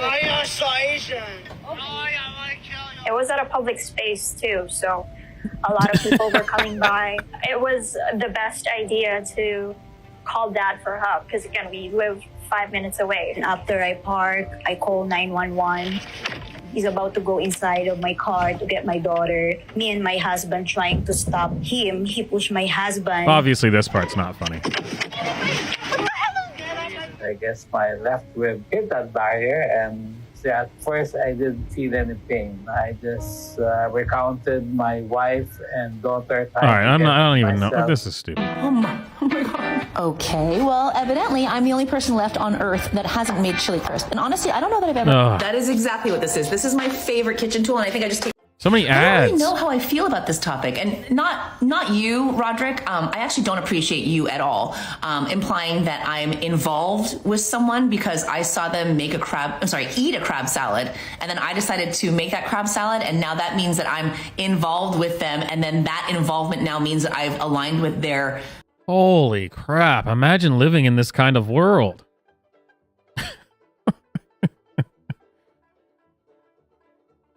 Well, I guess she says if she's involved with a known racist, minorities will feel obligated to unfollow. I don't doubt minorities wouldn't include you if you're commenting that. So I guess it sounds like she made something that someone who they consider to be racist also made. So now she's associated with... Man, imagine living your life this way. Having to worry about every person you've ever even looked at. You don't even look in the direction of a racist, or you are going to be now involved with a known racist. You looked at them once. Game over. Jeez.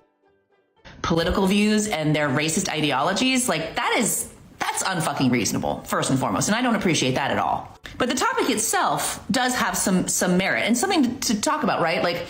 Because what precedent does that set for every creator who shares a video, stitches a video, duets, is inspired by a recipe or, I don't know, an outfit or a makeup look or whatever. And even if you are unaware of this particular creator's history or past or ideologies or whatever, when you find that out, does that then obligate you to speak out about it, even if that has nothing to do with the content that you were inspired to create? So in this scenario, I made a crab salad because I watched I like how in this, we're supposed to be able to acknowledge that, this was fine. It's not an issue. But I've seen her videos come up for about a year, and she rips on people for this exact thing all the time. It's the typical woke leftist thing of if someone even accidentally looks at someone who's considered to be a racist, we cancel them because now they're racist too. But when it happens to me, well, I mean, I didn't know, and we should be able to separate these things, guys. It's not a big deal. I'm a little bit embarrassed to admit that I didn't know that Connie meant crab in Japanese.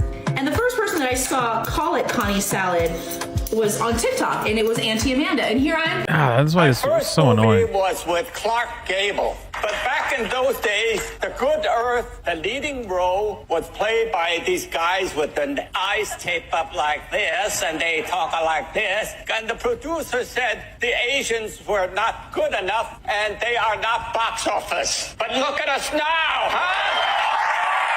Actually, we are not all Chinese, but Jamie Lee's a good Chinese name. That's all I'm going to say, because otherwise we'll be kicked off the stage. But if they try, but Michelle says, shut up, I can beat you up. Why would anybody watch these shows? I just don't get it. Okay, why don't we? Let's see. My personality in one word is bitchy. I guess the makeup doesn't matter. See, I'm a narcissist, so when I put this filter, I don't know. I feel like I think we both know that you are hate masturbating to me. Masturbating. Putting myself out there. Name as many fruits as. Of course. Fuck that. It's you. Yeah. You're the problem. It's you. I heard that Toddy was your favorite. So, this is what happens when you roughhouse with your sister.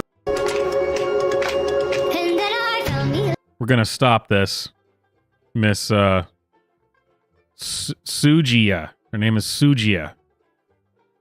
Thank you, Sujia. Sujia versus Rhea. It's got. I don't know.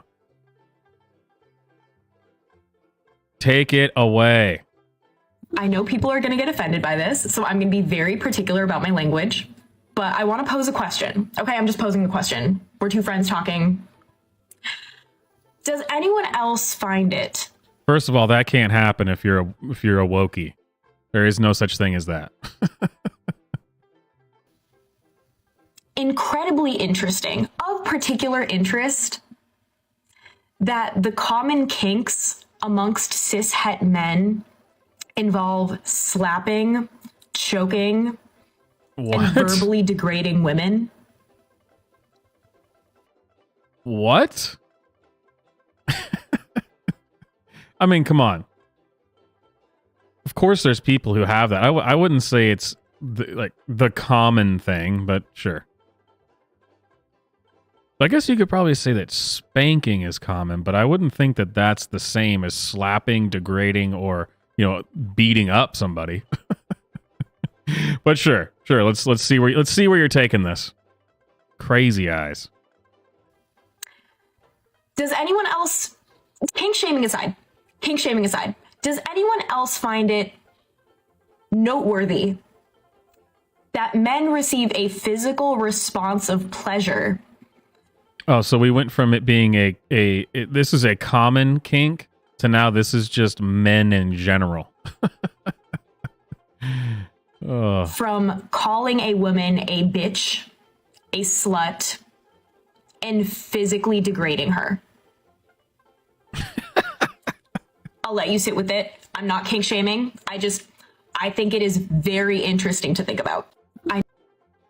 I mean, wow, what could she be implying here? Nobody knows. I used to be so critical of men that would comment on women's makeup videos and be like, oh my God, like that's so much makeup, or it should be illegal to wear this much makeup. I used to criticize that because I thought that it was just general men hating women. You know what I realized? I realized it is deeper than that. It is not just men wanting to hate on women. Y'all just want to be makeup artists. Have you noticed how specific these comments get? These guys. No way. It's the, if you don't want, gay men around your children, you must secretly be gay. Oh, what are you, a homophobe? That means you're actually secretly gay. What, you like to troll makeup videos and make fun of them in the comments? You must want to be a makeup artist. Oh, what? You have arachnophobia? You must want to fuck spiders. Classic. Are talking about contour is too dark, your foundation shade doesn't match. They incorporate color theory into their insults. This isn't general misogyny, y'all. Like, they want a Morphe palette collab. They're projecting. They're out here like talking about clumpy eyelashes. Just imagining them behind the phone commenting something like, oh my god, you forgot to blend it into your neck, and like they're just sitting there shaking, beauty blender in hand, knowing that they can't do anything about it. Like, y'all, I genuinely think that I cracked the code. I genuinely think that there isn't many men in the comments of makeup tutorial videos criticizing the blending. I can't believe that that's a common thing. Unless the man's gay, I'm not buying it. I am not buying it. I've been thinking so much about those manifestation videos, like specifically directed to women. Like, oh my god, here's how to make a guy like obsessed with you. Like, here's how to get like this man to like text you back. Ladies, if you do exactly what I say, like your ex will text you at 3 a.m. saying that he like misses you. It is just so crazy to me how much pressure is put on these women to be desirable to people that are no longer in their life. There's all this like pressure to like exude feminine energy so that they could like attract any man. It is so beyond ridiculous and obvious that this is just like a ploy for like feminine guilt. A man would never do any of this. Imagine a man looking up how to make her obsessed with you. Imagine a man writing down some girl's name and like ripping out a piece of paper and putting it in his freezer. Like, no! Men do not care because their value isn't placed in if their ex likes them or if another woman likes them. Like, it's literally just to devalue women. She thinks that men just don't care if women like them or not?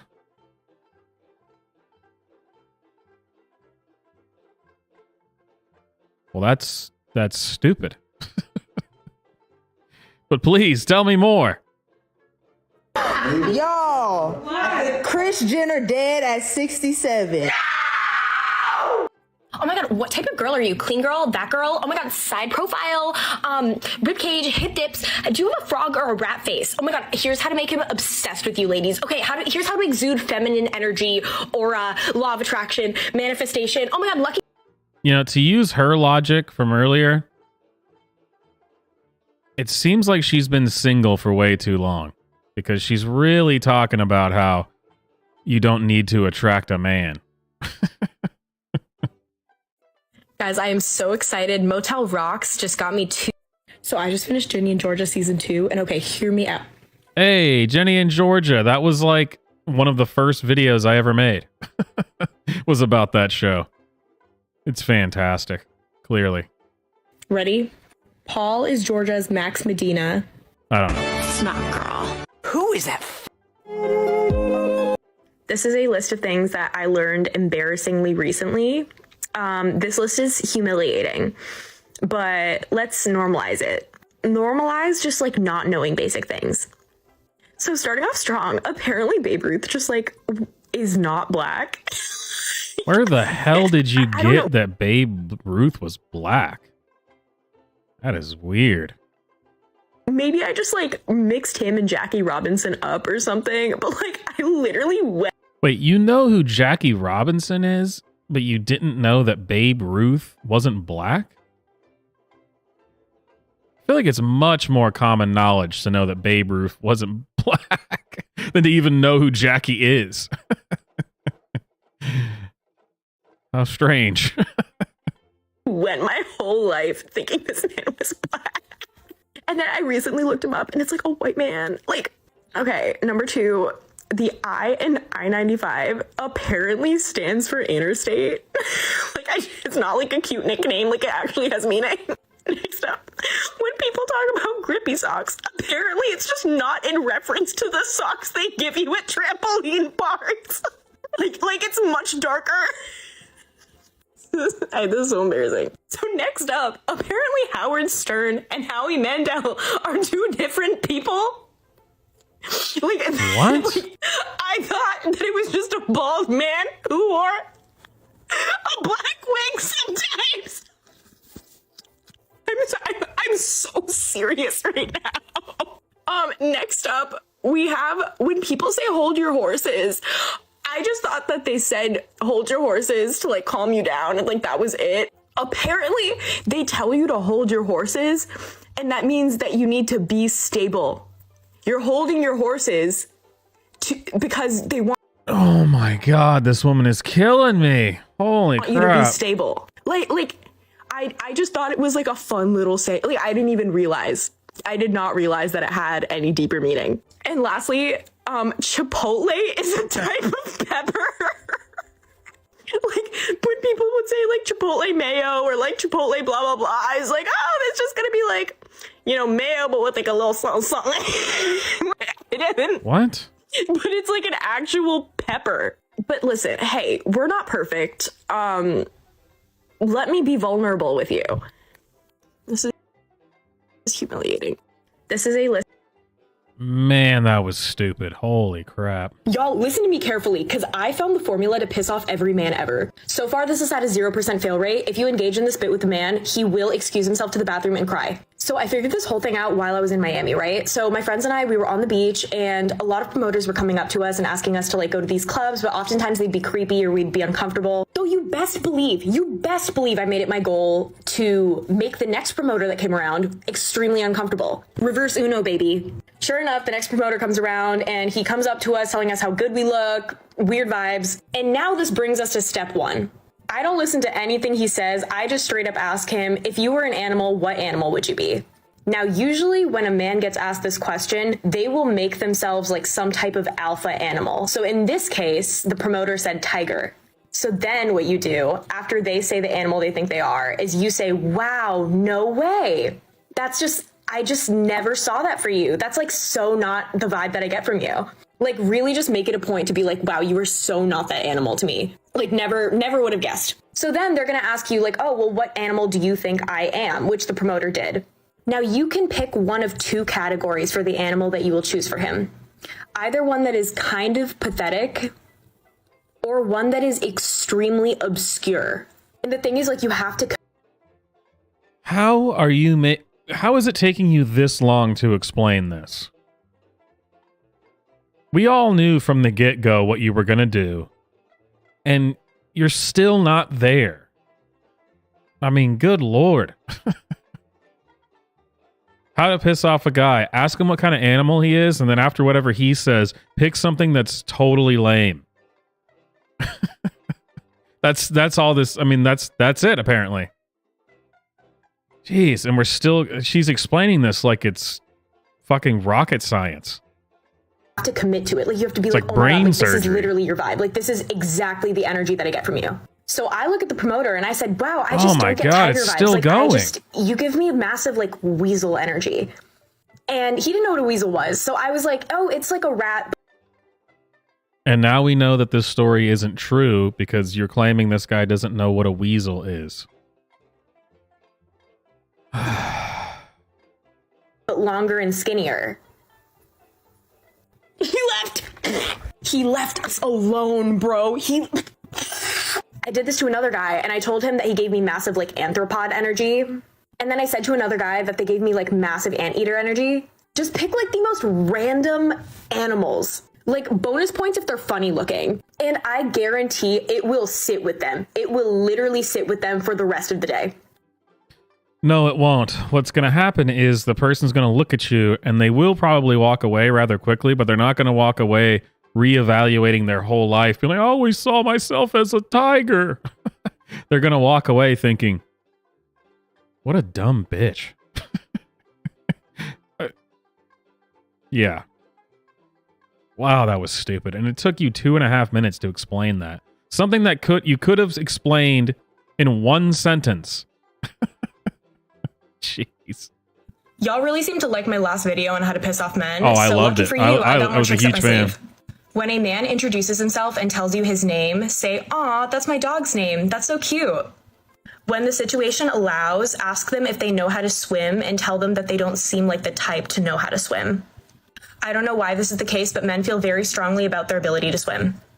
When they are wearing a regular t-shirt, tell them that you love their blouse and you think it's super cute. Instead of asking how tall they are, ask them how short they are.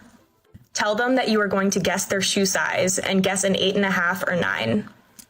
And last but certainly not least, ask them if they're an equestrian or if they used to do horseback riding. And if they say no, tell them that it just looks like something they would do.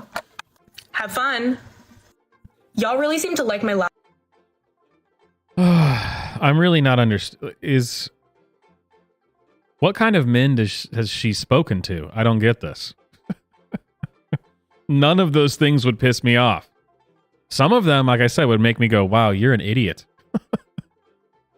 But piss me off, not even close. Not even close. I mean, what?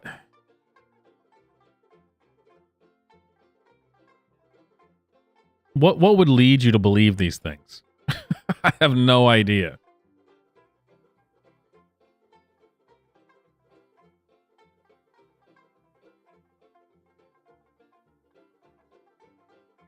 Okay, ladies and gentlemen, round 3.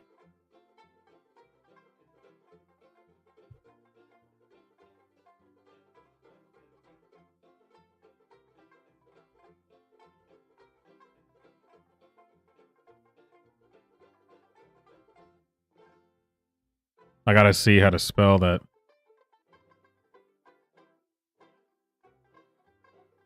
Sugia. I'm sure I'm saying it wrong, which is fantastic. And then Ria? One of those.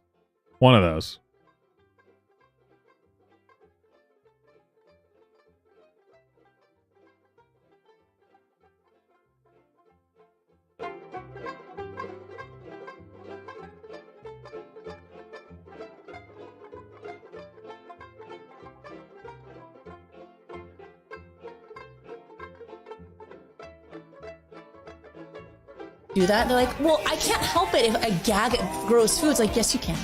I promise you can.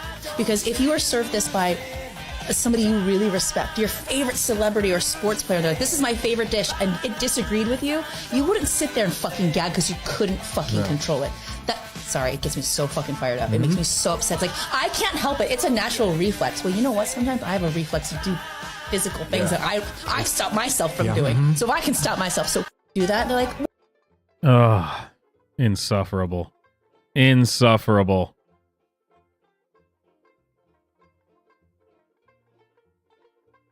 Y'all, this is a public service announcement specifically for young women who may not have gotten a lot of romantic attention growing up. I want to emphasize this, okay? I want to plaster this on your guys' foreheads because, oh my God, you have to keep this in mind. If someone attractive expresses interest in you and you're also attracted to them, you are not required to do anything with them. Mutual attraction has no obligations. You are not required to date this person. You're not required to hook up with this person or even hang out with this person. Now, I've seen another creator make a video about this. I totally forgot their name. If you can tag them down below, that'd be amazing.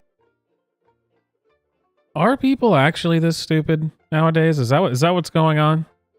Is this actually a real phenomenon? Are people really this stupid? Or is it just cool to appear to be stupid? I mean, damn.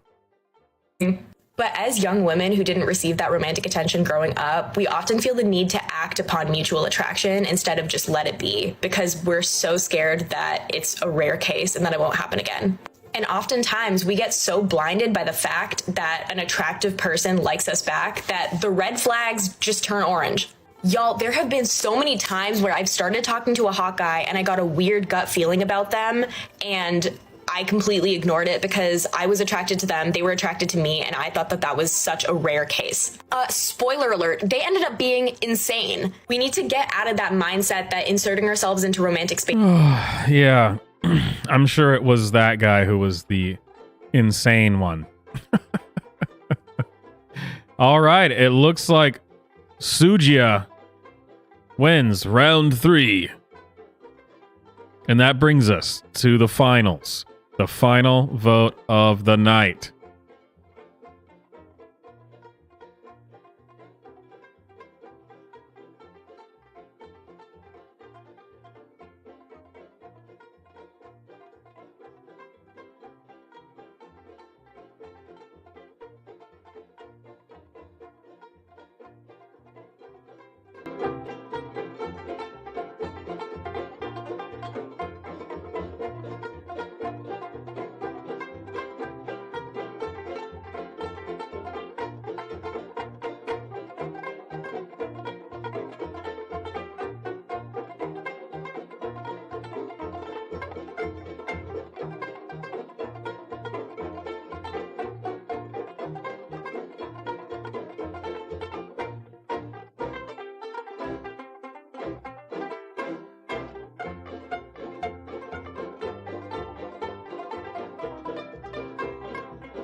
Sorry, I had to. My speakers started buzzing really loud. I had to figure out what the hell was going on. All right. And Vic, thank you very much, sir. Let's see which super chat song you will win.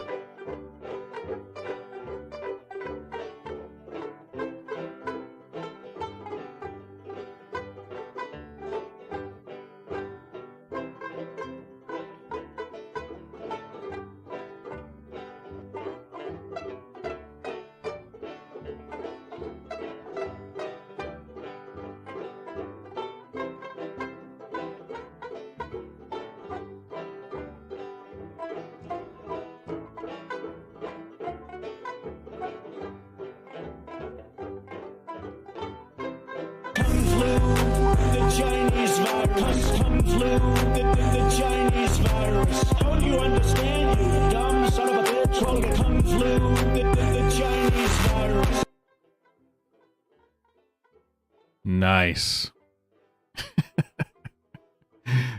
How very appropriate. Yeah. I'm glad that worked out. Man, I don't know why my speakers keep freaking out. I might have to unplug them while I'm streaming. No, I had to stop again and figure. I don't know why it's doing that. Something funky is going on. Okay, for the finals.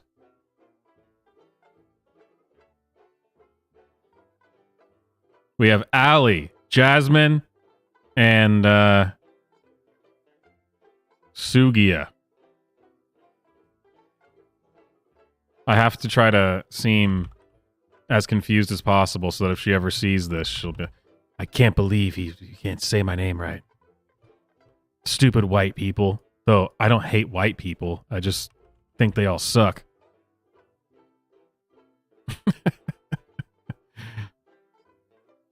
So, before the final vote, so we can remember each one. Allie. Let's see, what was Allie's best video? Oh, here we go. So if you haven't already heard, Republican Kevin McCarthy has lost his run for Speaker of the House 6 times over the past 2 days. The internet is a shit show right now. Select all images with speakers. It's a shit show right now.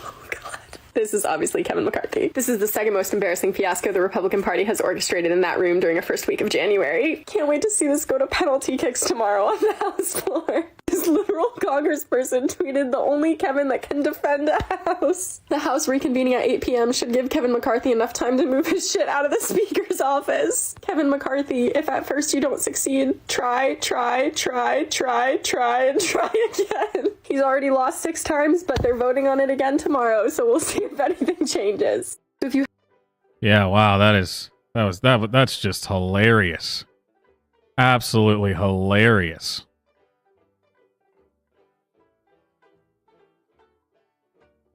That one, and of course, the internet has had a lot to say over the past few years about mom shaming. The concept being that for reasons of sexism, mothers are more criticized in their parenting styles than fathers are. And this is a valid problem, but conversations around it almost always involve celebrities like Chrissy Teigen and things like how they buckle their kids' car seats. Like, yeah, this is irritating, but it shouldn't be the whole conversation. Because the more material victims of mom shaming, for example, are the black single mothers who have been assigned stereotypes like welfare queens simply for trying to feed their kids off the government benefits that they need and deserve. And in response to this stigma, the government has literally been cutting benefits to single moms, making it harder to feed your kids. Right? The real victims of mom shaming are the teenage girls who are now being forced to carry pregnancies to term around the country, even in cases of rape or incest. And we all know that instead of being provided the support and resources that new moms need and deserve, they are going to be shamed for having sex too young. So I'm not saying that you should go around insulting Chrissy Teigen in her car seats, but I am saying that, like so much of mainstream feminism, if this is all you're talking about, you are missing the point. The internet has had a lot to say over the past.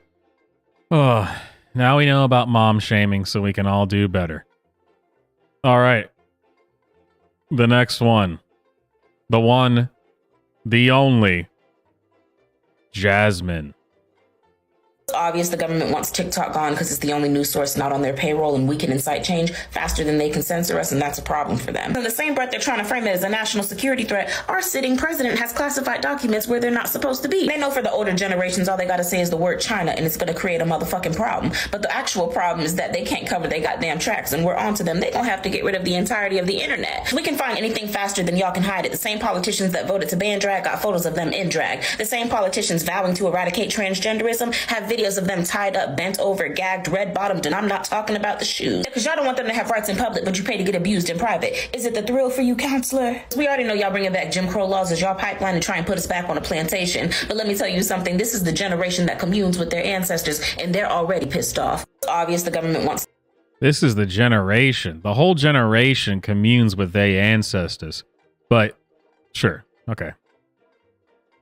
Can you imagine actually believing that there's a significant movement in the country to try to make you a slave again? That's what she just said. Make you put you back on the plantation. Wow. Just wow. Fantastic. And of course, Sujia. Pretty sure that's what it is, right? When I got divorced from my first husband, I was terrified to tell my dad. Because, you know, getting divorced in Korean culture is like really frowned upon. And I was like, I have to tell my dad that I'm getting divorced. And I think I passed judgment and expectation on him, you know, and I thought he was going to be so upset and he was going to be so angry and he was going to be like, I knew you were going to do this. I had all these ideas. That's the worst. I know. And I was so afraid that I was going to actually fulfill what my worst fear was about what my father thought of me. Why is she talking about this on a podcast? I mean, like, what is this You're podcast? not gonna be happy, but you know, I'm getting divorced. I've decided to file for divorce. And he looks me dead in my eyes. And I thought for that second... Okay, we just watched this. I can't watch that whole thing again. We're not even halfway through it. She thought her dad was going to slap her. Instead, he went for a high five and is saying, good job, or some stupid crap that she made up. Anyway. Those are our finalists. Place your votes now.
Man, place your votes, but Sujia is strong lead. Strong lead.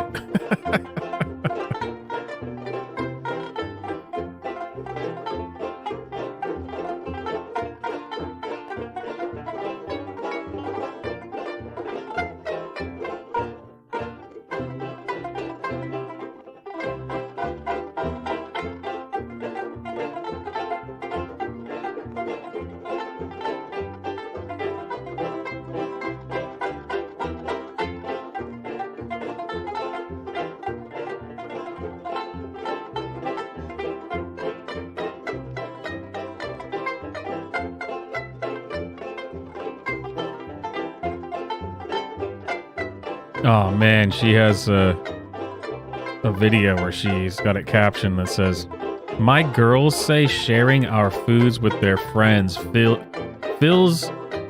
Well, there's a typo here, but the direct quote is, "My girls say sharing our food with their friends gives them great pride." So it fills them with great pride or gives them great pride. Yeah, because that's something a child would say. Mom, sharing my food with my friends fills me with great pride. Insufferable.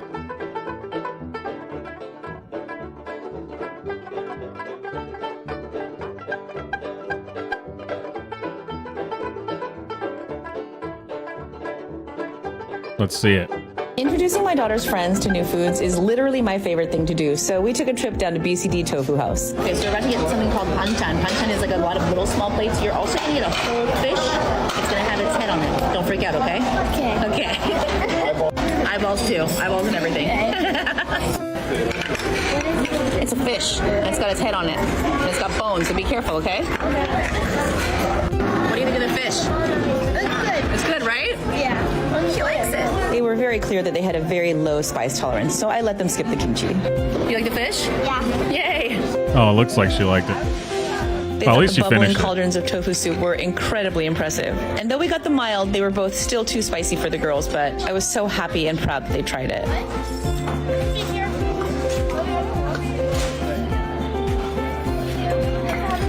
And what kid doesn't love cracking an egg into something?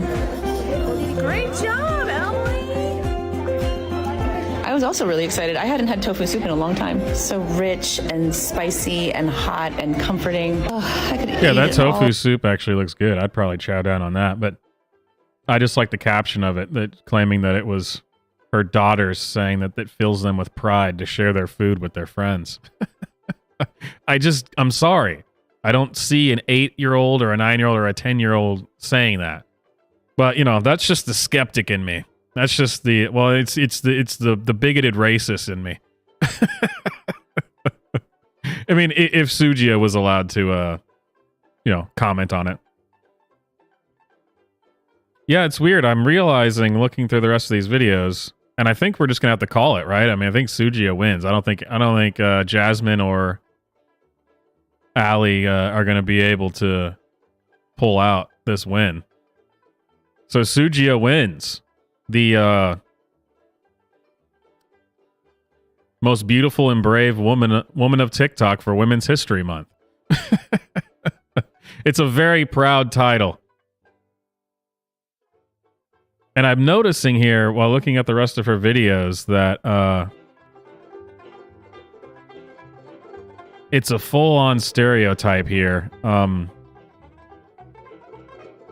Apparently her new husband, look, is a large white man totally covered in tattoos. Both of them are a stereotype. Fantastic. Hey, Gino, how's it going? We're just finishing up to Old TikTok Tuesday. So the winner this week, Sujia. And so I think what I'm going to be doing, since I decided to have TikTok Tuesday be every Tuesday, because I was toying around with the idea of having it be once a month. I'm going to do it every Tuesday, and then the winner will get a special segment on the Friday show where I'll pick one of the videos that we have not gone over on TikTok Tuesday and do a whole rebuttal, response, roast, whatever needs to be done. I will make sure it happens. Yeah, she's got quite a few videos where she says she's been crying for 45 minutes, yet there's no tears. Kinda suspicious, but you know. Yeah, it is. Isn't it funny that these women that always act like they've got some woke moral superiority and they're so concerned about racism and stereotypes and stuff, always have the most stereotypical partner It's like AOC always complaining about white men and how white men are terrible and they're ruining the country. And then her boyfriend is just like the most basic ass white guy ever. You couldn't get more white than her boyfriend. And this woman who's upset about a woman singing a song about I am ninja. And then her boyfriend is a heavy set white man who's absolutely covered in tattoos from head to toe. Yeah. Yeah, right. And then they'll the same people will talk shit on Candace Owens for having a white husband, and it's like, huh? What?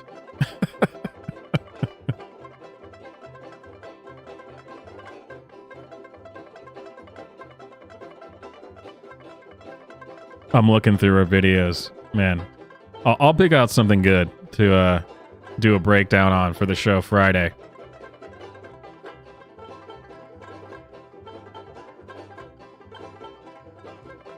And it's become a tradition at this point. Before we go,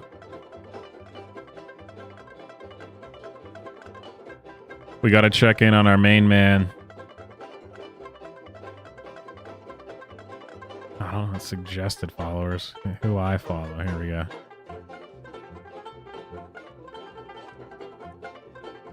Oh, come on. It's not showing up. Where are you? All right, let me search.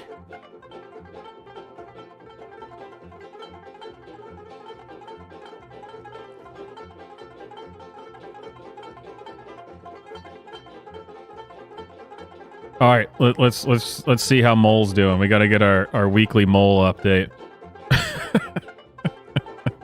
Take it away, my brother. As soon as I turn the sound on. And it I just had a memory from 4 years ago pop up on my phone, and it just totally blew my mind. Okay, so it says me whenever someone calls me beautiful. And it's like the fat caterpillar from Bug's Life with the little wings. And like that's literally how I felt 4 years ago when someone did call me beautiful. Like I literally felt like this caterpillar and thought it was like the funniest thing back then. Like I just did not like myself. I did not like my body. I did not like anything really about me. And that's literally what I felt like. I just felt like it's a dead ringer. Like that. And now that I'm comfortable with who I am, I've accepted who I am, and I love myself. If someone called me beautiful, like right now, I would feel like a beautiful soul or a beautiful human. I don't feel like the fat cat. God, listening to people talk like this, it's just, it makes me cringe so hard.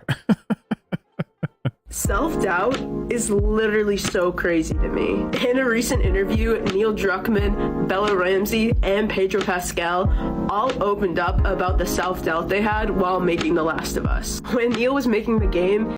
Man, these people are obsessed with The Last of Us. I want to not only just dedicate this, but thank the trans community and just say that I am only here because of them.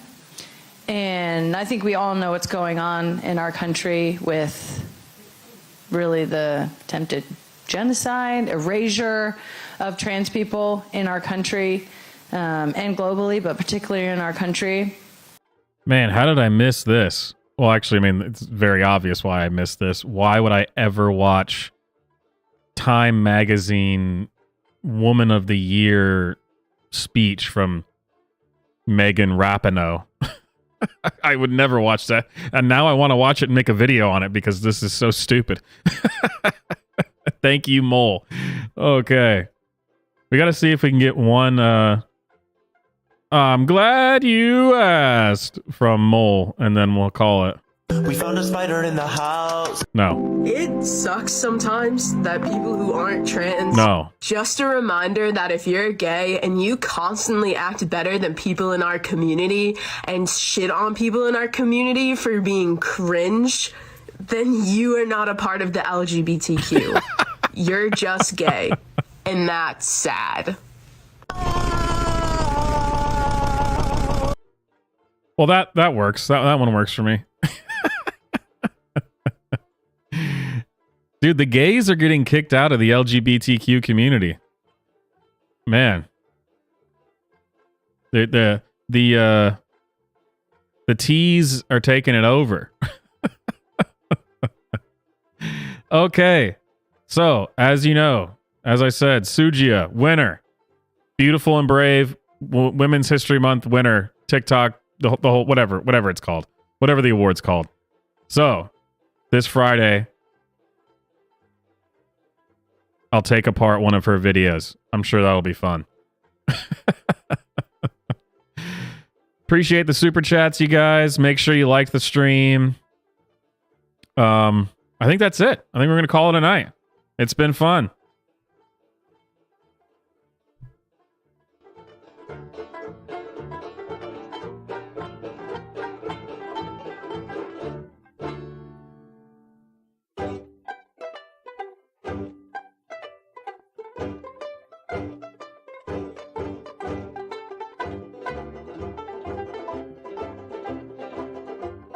All right, guys. I'll see you next time.